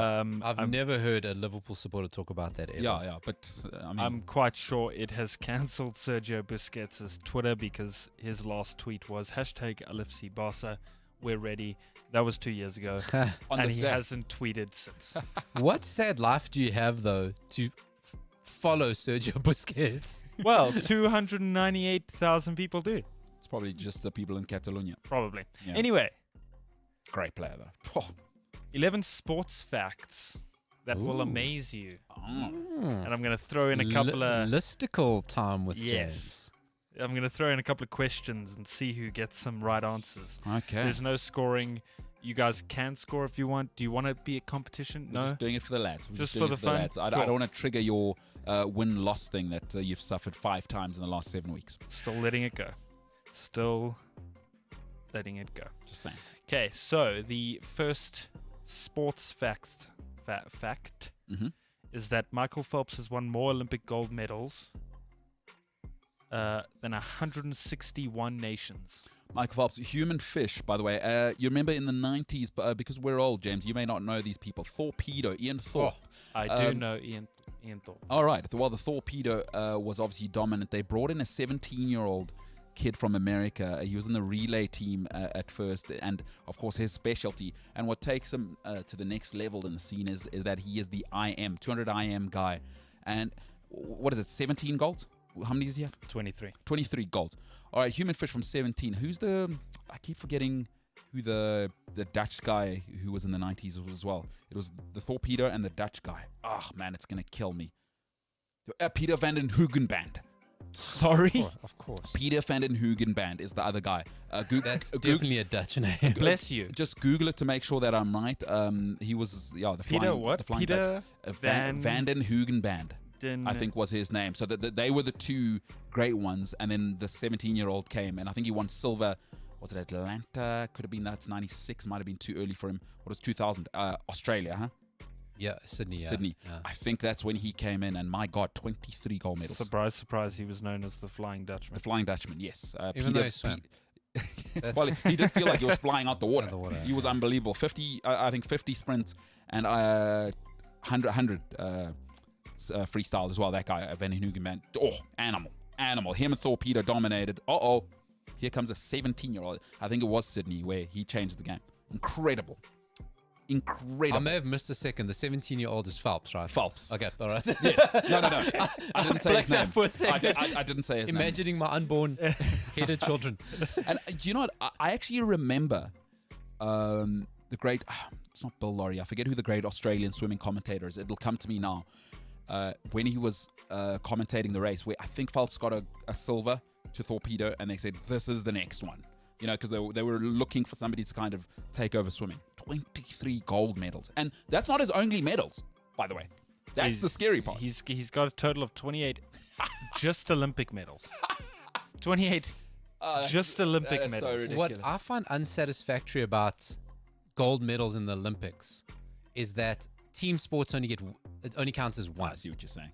You think it should count as 11 Oh, I for a see football what you're team. saying. Or 15, or what's hockey? 8? How many people play So, hockey? but then what? Every guy should get 11 medals. Don't be stingy. No, fair enough. It's only 11. No, fair enough. Does that change it for China and America? Probably not. They're Probably so far not. ahead anyway. It's a good point, because Argentina are going to win or Wow. whoever. We're just No, going to no. wait till 2028 for the 2020 Olympics. All right, very nice. 2021. 2022 Olympics. I like that one because I do love Michael Phelps. And hey, scary thing, Phelps was he stopped caring about swimming at he retired when he was like 28. Went and smoked a bong. Yeah. What a He boy. could have had another one. But What, just another bong or another medal? Another medal. Okay. Yeah, he did have another bong. If you haven't seen, I forget the documentary about depression that's out. Paulo, you seen it? Him and I forget who else is in it. It's an HBO. I watched it. It'll come back to me now. Haunting. But greatness, lonely place. Next fact. Well, I have to quiz you first. So, the 2008 Beijing Games, one of his best performances at any Olympics he's been to. How many gold medals did he win at the 2008 Beijing Games? I'll guess 6. We're going to work as a team. So both 6. 6 sounds right. Let's lock in 6. So he won 8 Oh my God. gold medals. How do you get good enough at 8 different things to win gold medal? Like to be do you know what's incredible about that? Is swimming is one of the hardest sports in the world. Just at one stroke, right? You got to work how many hours to be the best at that. And you know, when you're in a relay, swimming in a relay is very, very different. I don't know if you guys ever were, but I remember inter-house. It's a whole different beast to starting on the blocks. Yeah. How do you get good enough at 8 different? And by the way, he's a medley guy as well. So it's not like he's got a lot of time. He's doing every stroke and specializes at that one. Oh, by the way, I'm going to beat you at the 100 sprint as well. There's a fish, obviously. He is a human. There's a human fish. Michael Fish, huh? Yeah. So those 8 gold medals also set a new record for most first place finishes at any single Olympics event. Incredible. Michael Phelps has set 39 swimming world records and holds 23 Guinness World Records. How insane is that? Very insane. And then he got a street named after him in his hometown in 2004. It's the least they can do. I mean, look. It's, All right. Not a lake or a river. No. it's unbelievable. Just a road. Body of water. Statue? Nope. No statue. Well, there's probably a statue of Michael Phelps somewhere. They should close the road and just put a statue in the Maybe middle. they've put a statue of him underwater and we've never seen it. Do you know, back in the day, James, not sure if you're a history guy, but Not really. I know what you're thinking. Great way to transition. CliffCentral.com. If you have young people, if you like history, go and listen to Blind History, please, because it is a great way. And if you've got young people, you're a teacher, this is a great tool. I've always argued, and Paolo, you actually have kids, so you'll probably know better than me. I wish somebody had come to me earlier and said, actually, the real thing is to create an appetite to learn in young people. Forget what you're teaching them. Just create an appetite to learn, which I think I never got teaching that way. It was just, here's what you will learn. But if somebody had just come to me and just created an appetite to learn, and I think there's a lot of ways through what pedagogical means. By the way, you like that one? Pedagogy. Hey, go and look that one up. Wow. Pedagogy, some people might Does say. he play for Roma? Yeah, he's with Krugersdorp at centre back. But blind history, speaking of history, anyway, go and get that Cliff Central app, cliffcentral.com, or wherever you get your podcasts. Awesome. Gareth and what's the guy's Anthony Medera. It's a brilliant thing. Anyway, my point of history is what they should do, close Michael Phelps Avenue. But like back in the day, a guy called Vlad the Impaler and amongst other dictators used to do this back in the day, James. You know what they'd do? Where poor people lived is they would take a golden cup, all right, and leave it in the city center. Because you'd think, oh, poor people, why would you leave it there? But actually what he's doing is, here's a symbol of the crown. If you steal it, you know the consequences. So it was actually, it was a power tool against the proletariat by the dictator to say, yes, there is the power, and if you're poor, I know you're poor, do not touch it. If it moves, we'll come through and we'll kill the whole street. Like that's how they'd keep the power. That's what they should do with Michael Phelps. I think that's what they should do with his statue. Close that road. Nobody may drive on it, and put a statue in there. And if there's a scratch on it, behead people. Just behead random people. That's what I do. Anyway, so that's Phelps, huh? We've gone from extraordinary achievements to somewhat bizarre for this one. In 1999, Stefan Schwartz had a clause placed into his contract at Sunderland Football Club. Can anyone guess what that clause is? That he could ride a helicopter. It was involved in. It was either skiing. I don't know why I went from skiing to helicopter. It is something. Heliboarding or whatever. Skiing, helicopter, jet skiing, something to do that with that. It's that ballpark that is allowed to do something weird. Sweden, Benfica, Arsenal, Steven Schwartz. And did that cancel one of the transfers or not? He still got the transfer. I remember the whole thing. Could have been, but it was definitely some extreme thing that he would still luge or something. I remember that. I think what actually happened, and James, I presume you're going to give us the answer. It was in the transfer, and then he wanted that in, and then it cancelled the transfer. But maybe it's a different thing that Very I'm possible. But yeah, It was something like that. James, what actually happened? That's an interesting one. He had a space clause. That's why I had the helicopter. Ballpark. So this was back in 2002. No, it wasn't. That's incorrect. It was back in 1999 when he signed for Sunderland for just under $4 million. And the idea of commercial space flights became a thing in 2002. And that's why they inserted it into his contract. His agent had a seat on the first commercial. Richard Branson caught him hook, line, Yeah. and sinker. Still to be fulfilled. Those There you go, tickets. huh? Not enough to be great at football. There you go. All right, next one. India. India, as we know, haven't qualified for many World Cups. As in zero. Incorrect. So Okay, I know where you're going with this. I know this factoid. they qualified for their first World Cup for the 1950 World Cup. And then they pulled out. So the first World Cup your country has ever qualified for, and you pull out. Can anybody tell me why? Because they weren't allowed to play barefoot. Very correct. Nice. Look at that. I didn't know that. No. Interesting, huh? Oh, that is a very interesting. That's a good one, James. That is a good one. That is interesting. Wow. India, huh?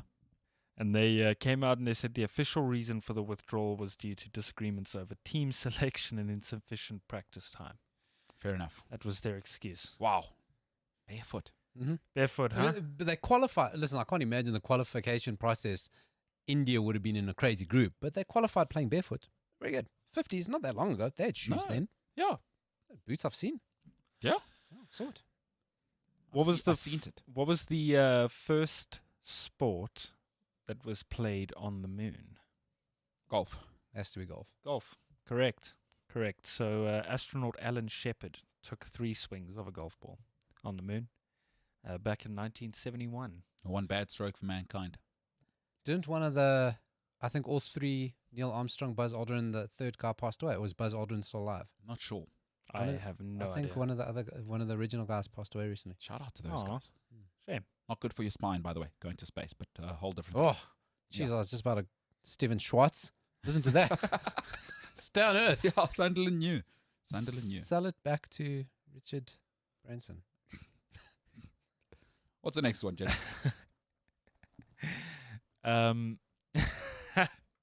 You gotta be. I know. I read. I laughed when I read this one earlier this morning too. The World Sauna Championships. Yes. Oh, that's a sport. I'd love that. It was an annual contest for endurance held between 1999 and 2010. Can you guys tell me what country this was a thing? Okay, so my father lived in Finland when I was younger. They invented the sauna, and they're very proud of it. There's many ways to sauna. I've actually been to this World Sauna Championship. Wait, there's many ways. No, to you have not sauna. been to the World Sauna Championship. I have, and before whatever James is talking about, You just went to go watch ladies in the sauna. You did. But you dirty man. creepy guy. It's not a championship. Oh man, It's your world of endurance, not theirs. yeah, no, hey, real thing. So Finland, of course, if you do know any Finnish people, my father lived there for many years. I can't even remember. It's somewhere between 8 and 11. I could never. He was bouncing up and down. But anyway, when we were younger, big thing in Finland. By the way, there is many ways to sauna. A lot of people don't know this. Coal, obviously, in the West, we either have the gas or the coal or the electric one, but there is 1,000 ways to heat your sauna. And there, in terms of the medicinal side of things, and just get hammered, they like to do that as well. Throw a bit of vodka on the flame. That game changer. But I'm guessing Finland because, by the way, you meet a Finnish person, tell them, "Oh my goodness, Finland invented the sauna." What's their response? They love it. That is a point. Ice hockey, saunaing. Huge point of pride for them. I just saw an email from a Finnish person that I work with. Yeah. Not a word of lie. Tuomas. I can't say Thomas? Thomas. Tuomas. I'm going to ask him about the saunas. Oh, Do it. there we go. Ask him what happened in Finland between 1999 and 2010. That's Okay. what he says. But a little bit before that, though. yes. How the I know a lot of like random stuff. How the hell do you know so much about saunas? Well, my dad lived there. I'd go there on holiday when I was younger. What must I do about that? And- Not embrace the locals? Evidently, saunas are such a huge story, such a huge thing. You learn so much about it. Yeah. No. I had one at home my whole childhood. Real thing. Outrageous. Yeah. So what happened? Yes. Was in I those right, years. by the way? I may have been wrong whether it's Finland or not. It was Finland. Okay. You are correct. So it was the World Sauna Championship, which I didn't expect someone to guess so quickly and have more information than I had about saunas. And by the way, there's regional, like, there are regional, like, so in Finland, there's, because actually, Finland is super rural, right? Everybody knows Helsinki, but it's really villages. And it's a point of pride. There are regional, like, oh, that's the sauna guy. Like, that's a real thing. I'm not even lying to you. That is, like, it's a massive point of pride, as you might say, like the footballer down the road. The real thing. Real thing. The Finnish are different. They are treated as the stepchildren. It is in Scandinavia. It is so big, or it was so big, that at one point there were competitors from 20 different countries. It's pretty hot. Yeah. No, hey. Well, yes. Pretty hot. Yeah. The reason why the World Sauna Championships was cancelled Because people are soft.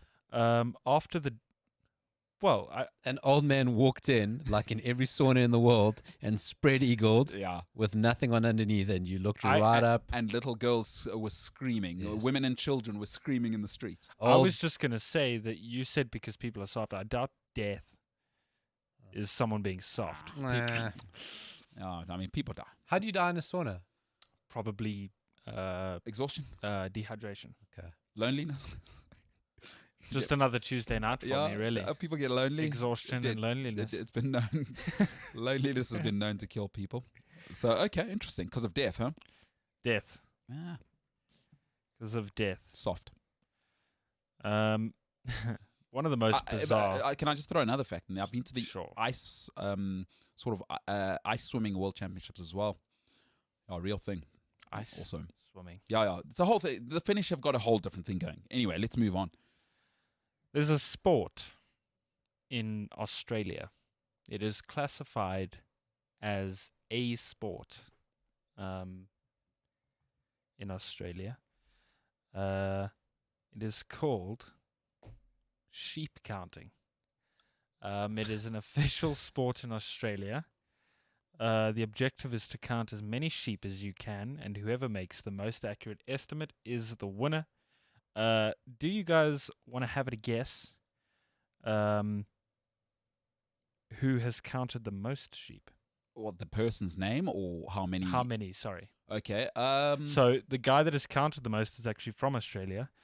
Have you seen videos of it, of how they do they wrangle them up, or do you just count them in an open field? How does it work? Do you know? I have no idea. You got to look into that kind of stuff, because I that would help me with Probably should have. my guessing. If I had to guess, then I'd have to say 1,500, because I presume A lot lower. So I'll give you a range. I'll give you guys a range.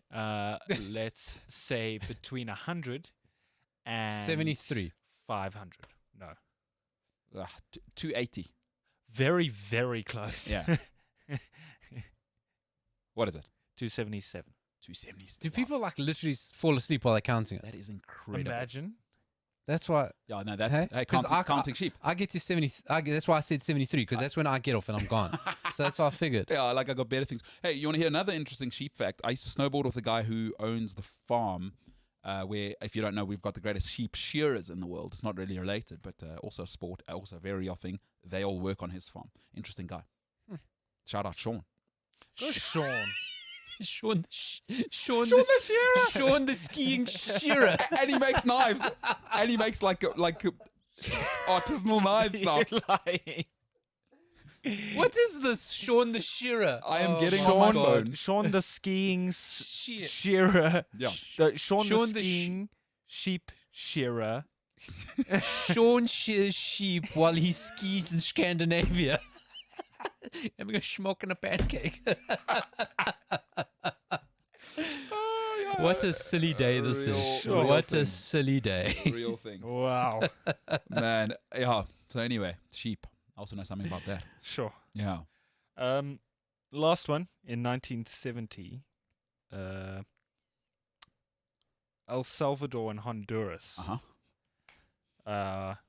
went to war for a period of 100 hours, and then called it off because the war coincided with a FIFA World Cup qualifying game. Smart. So the 1970 FIFA World Cup qualifiers, the war began on the 14th of July, 1969, and ceasefire was called on the 18th of July, 1969. Football's the greatest thing on earth. Give the dates. 14 July, 1969, Mm-hmm. and a ceasefire was called on the 18th of July, Okay. 1969. Right. For the period of the qualifiers. So Well, yeah, it was Is that called 2 off days? because of the 4 days. 4 days, huh? Hey, listen, moratorium. If you're gonna stop fighting for one thing, it is football. Mhm. Well, they did that during Christmas. The Germans. That and was English. a war. Yeah. Apparently, Same that's thing. it's not true. No, it's not true. Really? That's a myth. Yeah. Yeah, it's not true. Yeah, but anyway, Yeah, That I mean, shattered my well, we like- entire life. yeah. There's a lot. blind history. CliffCentral.com, Cliff Central app. You need to bone up on the history a bit. Do I though? Talk to a guy called Gareth Cliff. He'll tell you all about that myth and more. He loves history. I am aware of that. Yeah. Cliff Central app, CliffCentral.com, blind history. Okay.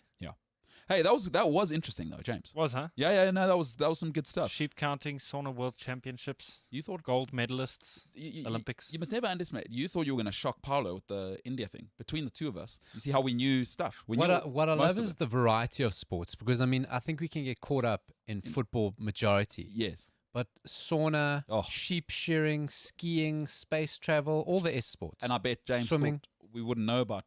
You thought Michael Phelps. You thought you were Look at you were this probably guy. not expecting feedback on Phelps either. even told you about Who doesn't know about Michael Phelps? But people, yeah. I wasn't expecting feedback on the World Sauna Championships. I'll tell you that much.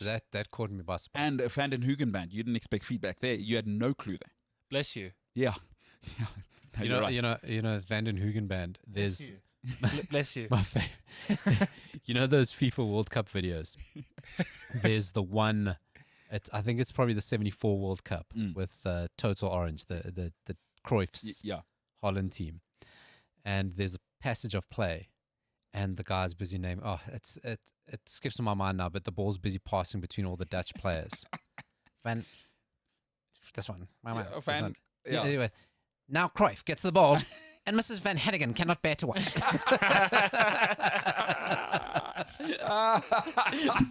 You know those Pathé? I do. I The do. 1974 World Cup. We find ourselves in West Germany. I love those old Pathé things. Now Cruyff gets the ball, and Mrs. Van Hannigan cannot bear to watch. That is the greatest thing I've ever heard. It's quality stuff, James. I love it. I love that. You know why it's great? James's grandparents, I think, sound like that because on the Ilsley side, they are very, very British, from what I've been told. They are James. very, very British. But before we get into it, we're going to do some questions to finish off, James. Yeah. From you want the to jump into YouTube. the YouTubes? Remember, if you are with us on YouTube, please click like before you go back to, I don't know, your terrible job, your partner who you were fighting with, milking a cow. It is a Friday. It is a Pooza. Well, it's Pooza for Thursday. It's people Friday. Go drink, guys. Yeah, do it. Go get drunk. But before that, Uber click home. like. So I've noticed, right? Yes. On Fridays, our view count our live view count kind of drops, and I was sitting here just now thinking about it. I figured out why. Let's hear it. Right? Because on Fridays, People are bunking work. people are bunking work and standing in the kitchen the whole day trying to avoid doing work and socializing. Mm. That's why our view count on a Friday. Also, Friday beers. That's No, it. but Well, I mean that's natural. That's part of it. That's hey, James? natural. Like, listen, I I work in radio, and I know like nothing is happening on any radio station on a Friday Not a afternoon. chance. huh? Nothing. You got to be done on a Friday on radio or any traditional stream. Yeah. We're a little bit of a different vibe. Done by 12:30. That's why that 80 show, 11 to 12 Fridays. Speaking of which, tell us about Look at that that 80 plug, show. huh? Great way to slip it in there. Tell us everything about that 80 Well, show. That's what she said. Speaking of something a time slot no one's going to listen to, today at 5 o'clock on a Friday. Well- it's we play out again the What is that 80 show, Paulo? Tell us, do a bit more for us. It's like a bump of nostalgia crack. Yes. You know, we get all the feels. We talk about stuff from the 80s, movies. Huge popular segment is when we play out old TV ads. You won't believe people love it. But you don't have to wait for the show. That 80 Show essay on Facebook did a funny thing this week. Funny thing. You know Friends, The show. the show? I don't have any. I've seen the post, so yes. Yeah. Said, what were they doing in the 80s? And we look back to see what they're doing in the 80s. Still to post today, Matthew Perry, guy who played Chandler, what he was doing in the 80s will surprise you. Wow. So check out that 80 Show essay. Big Posting bold. it after the show. There was a lady, one of the lady leads was the picture yesterday. So we done Jennifer Aniston. She was in Mac and Me. Courtney Cox had the best. She was in Masters of the Universe. If people want to know, they must go and go and subscribe to the 80s page. What's it? That 80 Show essay on That Facebook. 80s show essay. And is it available on podcast? No, because we play music. Okay. So we don't put a podcast. All right. So you can go, so listen every Friday on 11 o'clock. 11 o'clock. That's what you want to do. Every Friday, 11 o'clock. Amazing music. And then Amazing. 5 o'clock today. That's with Paulo Diaz and the wonderful Dori van Loggerenberg. Thoughts and prayers to her. She knows why. Dori, I love you. She's the best. And she's going through it right now. She is. And she is all the characters of Seinfeld at once. Yes, she is Seinfeld's mom, and she doesn't realize it, and that makes it hilarious. But she's also, George Costanza. She's Kramer. She's all. She really is, and she's has a every son. golden heart. Golden heart. I'm not just saying that because we work together. So yeah, all the feels to her. But I know she doesn't like attention in that sense. So let's move on, James. Let's finish strong, huh? Let's finish off with some good news. Let's see what the people who actually take their hard-earned time. Because you know what the real currency is, James? Time. I know people think money, No. but time. Also money. Also money is the currency. Ideas are my currency. Oh, there we go. And business is good. Oh, there it is. There's a- And money is real currency. James, you know what you Finance. know what youngsters would call what he just did? A mind. No. They wouldn't. They'd call it a humble brag. What just happened there? Uh. All right. Let's finish off with people that care about us. They devote to us. The listeners. People What like are the Tabo. questions? Yes. And people like Zapeta. Let's get into You it. know? What do they got for us? Tabo says Mbalelo was lying. He knows what the word means, and he can even spell it too. That's that long word you said at the beginning. Eviscerate. That word the Tabo has put there. Eviscerate. Okay, well, that's very kind of Tabo to just presume that. But I've been known to be a liar. And I'm not loyal. I will change to suit the room. I'm a human chameleon. So I may be just trying to impress you to cover up my insecurities. Look, you got to live your best life. Yeah, huh? no, At all shout times. out Tabo, though. I'll take that. Tabo also says, have to disagree with you there. Delirious is the good one. Raw is watered down. Raw is the watered down version of Delirious. That's the Eddie Murphy thing that we were talking about. Both brilliant. But, I think in life we always want to categorize things. It's the top 5 things humans most like to do. But in terms of Delirious and Raw, I will never. They are each great for a mood you're in a time and space. I don't feel one is better than the other. Depends where you are in that moment. There's one for either way. So it's like a each to your own kind of I album, like right? bacon and ice cream. I don't want them together. They're both great. I would hear you. love them together. You would, though, You're a James. monster. You would. Bacon and ice cream. You are a monster. I mean, But I that's- can't because I'm watching my figure. I'm not commenting on that because And by of, that I mean looking in the mirror and watching my body and crying. because I'm I not going to feel body shame you. That's more of your own stuff, James. Deal with that on outside of work hours, please. sad. Zapeta says, like, I really can't believe I was depending on Arsenal for an all English. He needs to like, yeah. Hey, Zapeta, I can't believe it either. I'm as shocked as you are. Ridiculous. I have no. Do not. I can't stick up for Arsenal. I not. cannot. You know, it is like these people who meet a girl and you meet her on a Sunday night at a pub and then you're shocked 3 months into the relationship that she's still getting hammered. Right? Like Arsenal are what they are, right? Don't be shocked that Arsenal are rubbish. They've been rubbish for 15 years. But that's hilarious. That is one of the funniest. Hashtag lols, huh? Yeah, that's tough. I'm a 41-year-old man. Don't say lol to me. Yeah. James. Cool, I'm not going to get involved. That's more your thing. You guys, that side of the table. That's a this side of the table Yeah, challenge. James. Uh, Use full words. uh, All right. All right. Next question. Next question. You can't even use full words. What else we got? Lamb V, we went over that question. Do you think Chelsea stand a chance of winning the Champions League final? I Apparently, didn't- they've I already didn't- won it. I didn't really answer that. Yes. Yes, you did. It's embarrassing to not think that. Thomas Tuchel's touch. Let's go, baby. Ryan Alex Yeah. says David Dean. That's who we Who's were David talking Dean? about. here. That's I have to read them all. I'll feel bad if Just before I go, David Tuchel, in your opinion, what has he done to be so successful so quickly? Tell you what, with talent, and I always try and sort of get this across to people. There's this idea that talent is enough. Talent, as Fergie will tell you, needs to be managed. Under Lampard, just letting people flourish. Now it is very clear what your role is, Rudiger. It is so organized. They look coached. It's so rigid, actually. And just like Pep, he's actually a mini Pep. Get it rigid. It's so clear what they want to do. They want to get it to Jorginho deep in the pocket and let him make the call. Under Lampard, it was so all over the place. So for the first time in 18 months, we look organized. And the squad, and like you say, the talent was there. Chelsea going into the season had an outrageous squad. If you're a talented person, the one thing you must learn is how to be coached. You must do it. You must do it. You can never be great on talent alone. And I think Tuchel has organized it. I love what he said after I don't know if you saw the one interview just after they make the final. The reporter says to him, "Congratulations, you've made 2 final. Do you know you're the first coach to make the final 2 years in a row with 2 different teams? How do you feel?" He said, "Well, obviously not that good. Also would have made it with the same team 2 years in a row." You gotta love that. Oh man, the Tuchel touch, huh? He is going to be box office next season. Oh, it's gonna be great. I think he is going to put a lot of noses out of joints. It's I gonna agree, be great. because he is relentless, huh? But he will be gone in 18 months. Roman Abramovich does not change, but that's what it is. Meanwhile, Good old Russian billionaire. Ole will be there. Yeah, United. Ole's getting some cheekiness. He even had to go at Neville. Told Neville to back I off. saw that, huh? No, he told Neville Well, to stop doing what he's doing. Oh. Speaking of Ole, 60% of people actually think the trophy should be engraved right now. So that's the poll. Promote the vote. Go and vote on Cliff C Sport on the Tweet Monster. Paulo Diaz, you're a great man.